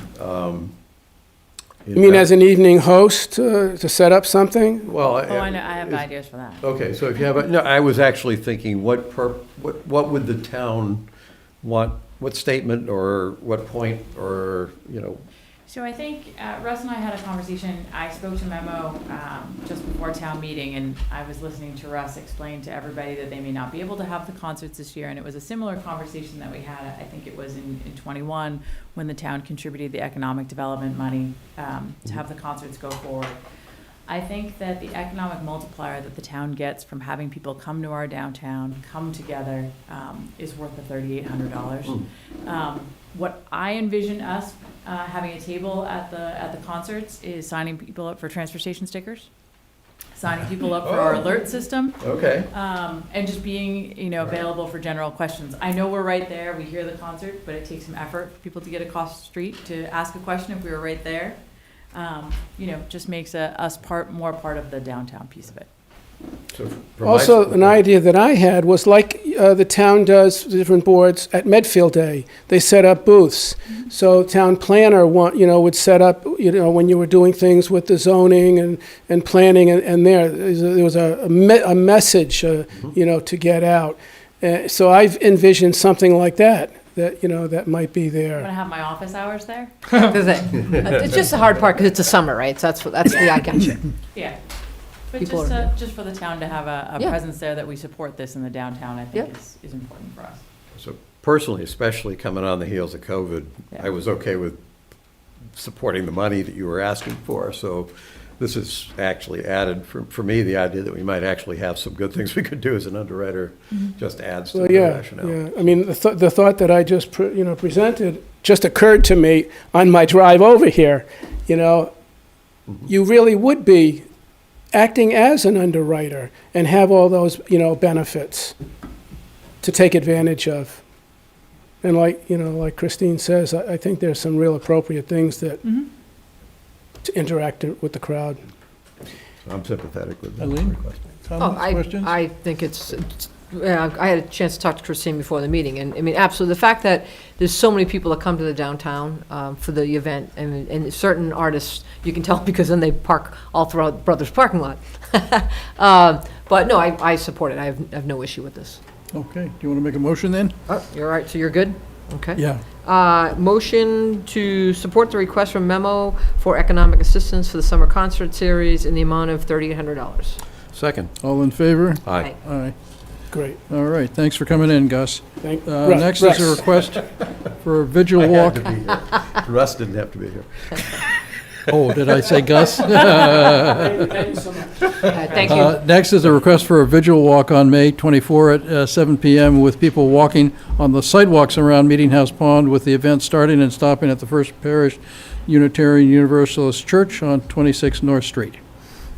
I this assume this is a is- repeat kind of what they did This last is going to year? be, Becca Cornett has requested, this is going to be an annual anti-racism vigil that they will have at the church. We had a great turnout last year with no issues, so. Motion? Yep.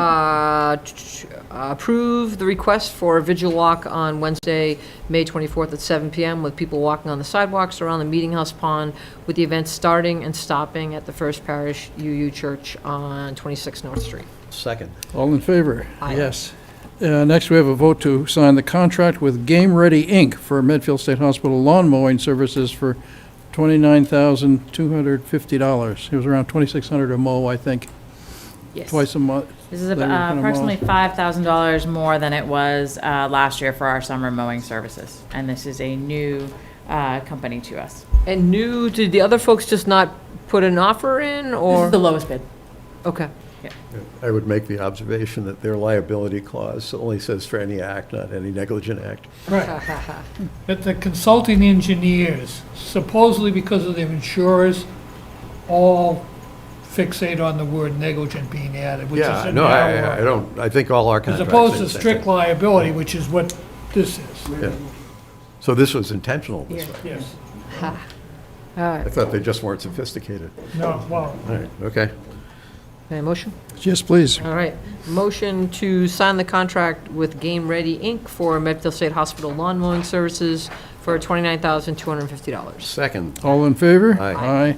Next, we've got a vote for a short-term cable license extension from June 4, 2023 to June 30, 2023, as special counsel continues to work on the 5-year agreement with Verizon. Do I read this? Yes, there's a specific motion for you to read once we are ready to go. Just for context of this, Bill Solomon was in to see you a few months ago. Yes. We're just not there yet. Brittany and Bill have been working with Verizon on this, and it's slow going. All right, so do you need to read that, or do I read that? I hereby move. I think you read it. Okay. just wanna make Any sure. questions first, Gus? Nope. Eileen? Nope. All Okay, right, so I none for motion, I me. hereby move that the board, as cable television licensing issuing authority, votes as follows. To authorize special counsel to enter into or otherwise confirm an agreement with counsel for Verizon New England to extend the term of current cable television renewal license issued by the town to Verizon with an effective date of June 5th, 2018, 5-year initial term, to June 30th, 2030, 2023, or such other date deemed appropriate by special counsel, not to exceed 60 days, to protect the interests of the parties and the public during the term of the above referenced and extended period of time. The current cable TV renewal license agreement will remain in effect. Second. The motion is longer than the extension. All those in favor? Aye. Aye. Next, we have a vote to appropriate $10,000 from ARPA for furnishing finishes equipment. So this is, to give you some context on this, as you know, we have been struggling with recruitment and retention. And one of the things we've been working on internally is to improve morale. And I may not be able at this time to offer people the salary incentives they're being asked, or being offered to leave Medfield. So one of the things we've discovered, we're actually having carpet replaced on a 3-year cycle. 3-year term. So there'll be 2 floors replaced this year and the other 2 next year. One of the things we found is that the furniture and some of the equipment we have in the building is over 25 years old. So some of the desks, as we are onboarding new employees, the desks really are unacceptable to have people working at. So we have approximately $10,000 left in the Treasury ARPA money that came in, and I would like to ask for permission for furnishing, finishes, and equipment for onboarding our new employees and our existing employees. Questions, Gus? No questions. Sounds Eileen? like a reasonable request to me. Nope, it's 100% reasonable. I'm on board too. So do we have a All right, motion, so Eileen? Motion to appropriate $10,000 from ARPA for furnishings, finishes, and equipment. Second. All those in favor? Aye. Citizen comments? Doesn't look like we're having anybody sign. Nobody registered for this evening. Consent agenda, let's see, we've got requests from Tapped Beer Truck for a 1-day beer wine permit for cocktail hours at 72 High Street from 5 to 6:30. Request from Medfield Youth Hockey to place signs at the corner of 27 and South Street advertising registration for Mites House and Girls teams from May 25 to June 6.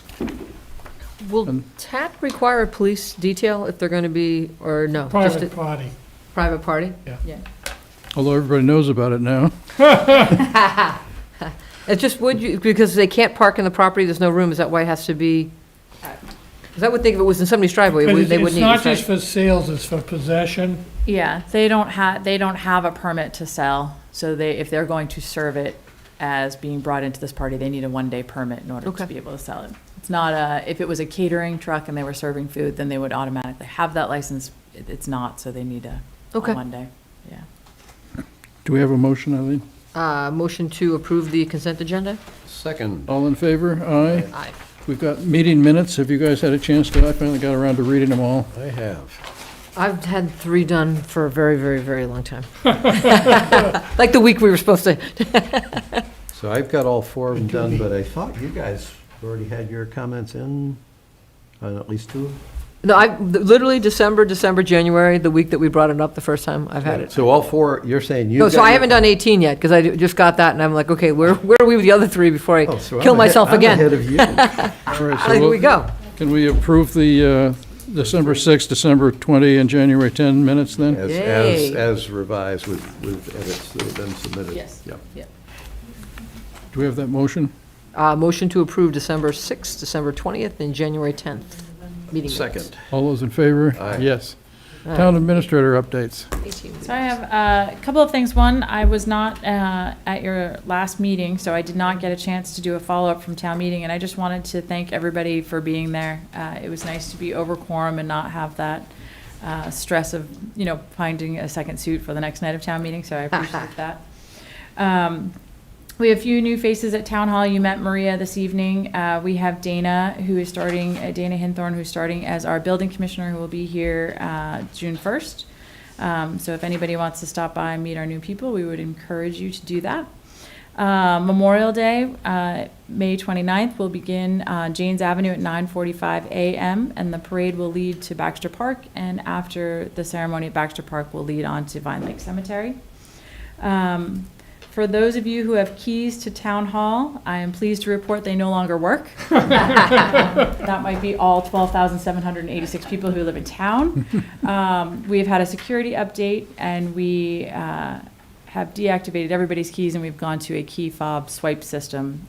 So feel free to turn your keys back. We'll recycle them. That's all I have this evening. Select board reports. Gus? Let's see. Since the last meeting, attended the Eagle Court at the UCC Church on May 13th. I also attended my first MBTA Advisory Committee meeting. So, I've gotten emails from the MBTA Advisory Committee probably for 4 or 5 years. Didn't really know why I was being called out, and nobody that in the family or I use the MBTA for commuting anymore. But at the MMA annual meeting at the beginning of the year, they had a booth, and so I walked up to them and confessed that although I thought that perhaps I was on their committee and I'd never been to a meeting, and I was there to apologize for blowing them off for multiple years, they looked me up, and I was in fact a member of the advisory committee. So I promised them I would make a point to make their meetings, and I finally made one on the 16th of May. They're Zoom calls. They're not bad, and actually, it was more interesting and more relevant than I might have thought. The big thing I took away from the meeting, they were going over their budget, and the MBTA has got a major challenge right now because of COVID and the federal funds that have come in. They've been able to hold things together, but if they look at their overall maintenance, if they look at their long-term maintenance costs the way we looked at our long-term maintenance cost, they only have a couple of years before they fall apart. So they're confronted with the challenge of having deferred maintenance costs, ridership down, and probably some amount of demands for expanded service, which I can't imagine is anywhere on the horizon for them in the foreseeable future. But anyway, I came away out of that meeting with greater sympathy for the financial challenges they're facing. I think the state's going to have to do something to change the whole situation, because structurally they were measuring their likely breakdown time, I think was 2025. So something's going to have to happen with the T. I also went to the Norfolk County Advisory Board meeting last week. And I have been going to those. The one that they actually had out in Quincy at the Wollaston. They have a recreation facility there. I couldn't get to the ribbon cutting for the new playground that they have there. I tried, but the traffic held me up. But they did have a ribbon cutting, and just so you can tuck away that Commissioner Stady would actually appreciate being invited when we have ours. So where I thought maybe we were putting them out by forcing them to come here, he actually would specifically like Will he to bring come. another big check? I might have mentioned that in passing, or he might have offered it in passing, but yeah. So anyway, the county commissioners they do a better job than before I ever started going to the meetings. I sort of discounted the county because it seems like it's an invisible level of government, but they are involved in a lot of good things, and I think they are trying to figure out the best way to support the towns that are in the county. They also, of course, are still in the middle of a legal dispute with the Registry of Deeds, and so I don't know when that's going to get sorted out. It seems like it should be sortable, but I don't know. I went to the state rep visit to Belforge on the 16th of May as well. That was, it's nice when you see officials come here and they see what the place looks like, they recognize the potential. And when they recognize the potential, I can't help but think that's going to help us out a lot when we need some political leverage to get this thing across the finish line. So it was well done. The performance inside the chapel was impressive. First time I'd actually really listened to a performance there, and Gene knows, there was no mic, the performer, no microphone, just singing, and I sat up front, and she wasn't yelling or anything, she was just singing regular, and you could hear it. So that's going to be a wonderful facility. And the only other thing I have is tomorrow night is the MSH Development Committee meeting. It's kind of our routine quarterly meeting, so there's nothing that I'm aware of momentous is going to go on there, but that's tomorrow. Thank you. Eileen? All right, so I got quite a few different events. So after the last select board meeting, there was the Affordable Housing Trust site visit with DHCD. Rico, the rep from DHCD, was there along with the dean and Mr. Rafferty. And they had a very good turnout with the neighbors. It's a really good dialogue. To make a long story short, there's just an issue with where the fence is today, where the proposed movement of the fence is going to go, and where the homeowners association is suggesting a compromise. So it's very good dialogue. We walked both sides of the fence so we could see if the fence was moved, how it would impact the neighbors. So I think that there's, knock on wood, there should be a compromise there. The rep, when we were there, happened to make a comment about the state hospital, hearing so much about it up at the State House, never had been there. So then I drove up, she followed me up, and we did a tour of the state hospital. She loved it. I had a chance to bring her to Belforge to just get the whole idea of what we're trying to do with cultural arts, and then having the 334 apartments. And then while we were walking that, I made a comment about the Bob Borelli Hinckley South project. She had been involved with that, so then drove her down to Hinckley South. Bob was there, so she had a chance to actually get a tour. Great conversation, beautiful setup. So that was a short meeting that ended up being a good portion of the morning, but time well spent. I then, this past week, I went to an event that Rep Vaughn hosted at Electric Time here in Medfield, which was awesome.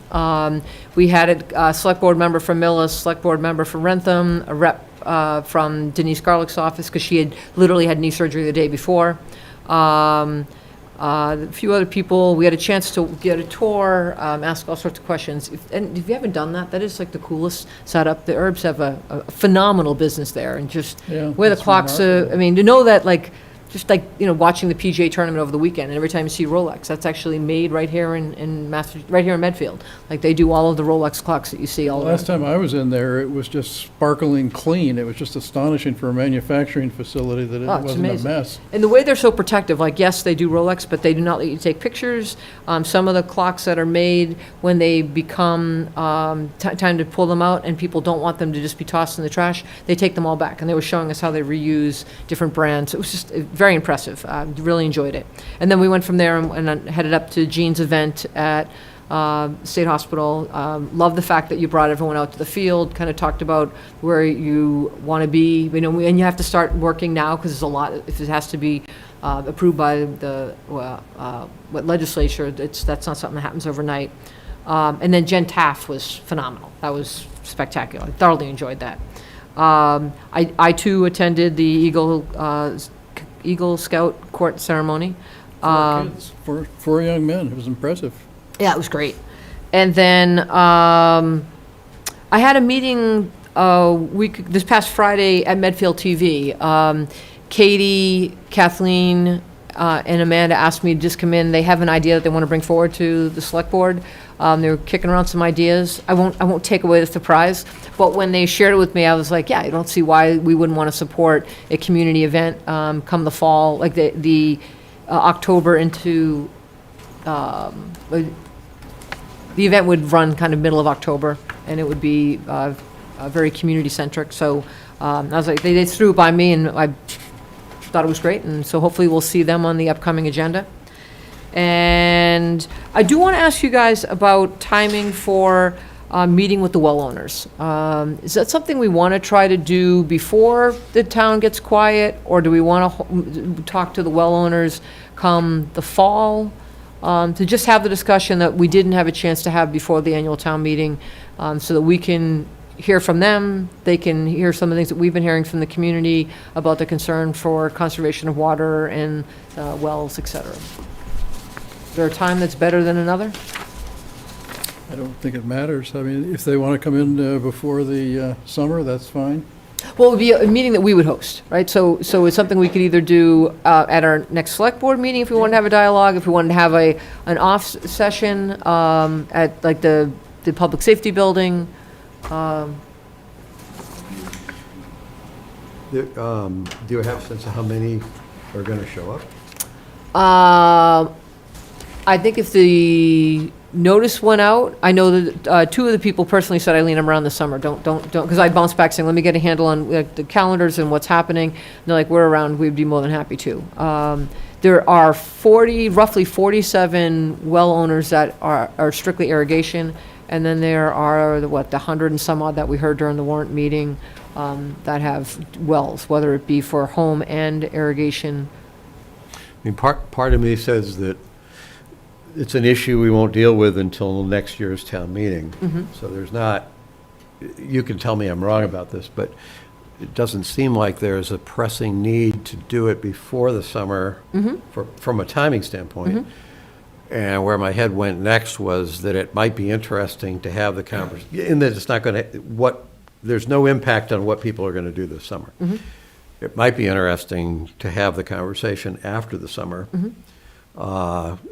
Only because the circumstances will be fresh in everybody's head at that point in time, but.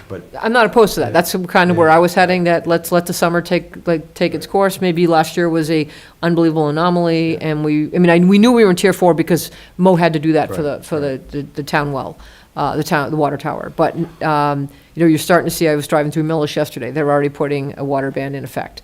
Hopefully the rain we got Saturday will help with that. But yeah, I don't disagree. Let's let the summer go. But I would like to, if anyone is listening to our meeting, that we're not sweeping it under the rug. We want to get in front of them, but look more towards September timeframe.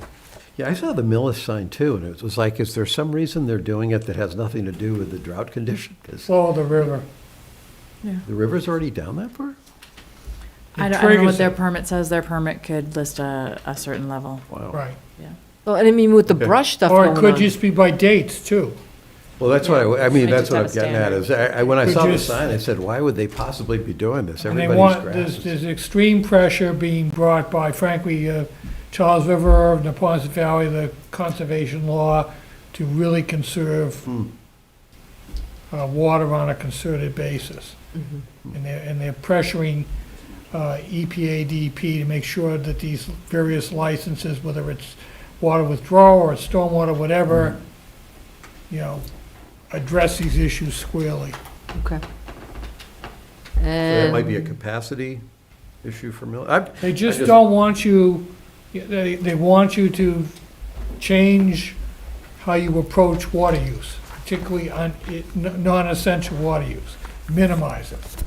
Same thing as carbon footprints and everything else, is part of the big picture of you don't really need to be using the water.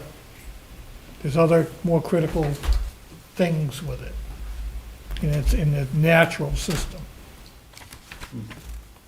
And then one last little nugget. I know you're not you're hosting, but Belforge has got the yoga, morning yoga this Saturday to raise awareness for suicide prevention. So I saw your email come out. That was awesome. Thank you. All right, and then I think that's my wrap. Okay, thank you. I just went to the Eagle Scout Court of Honor, and I'll also bring up what I want to just follow up with you guys about the sustainable, resilient, affordable materials that I sent around to you from the MAPC. I just think at some point we should address that and whether or not the town wants to adopt something like that to encourage people to do the right things in terms of climate health. Do we have anything in the information, Chris, that you want to highlight for people? Before you get there, I had one other, I should have go ahead. mentioned it before.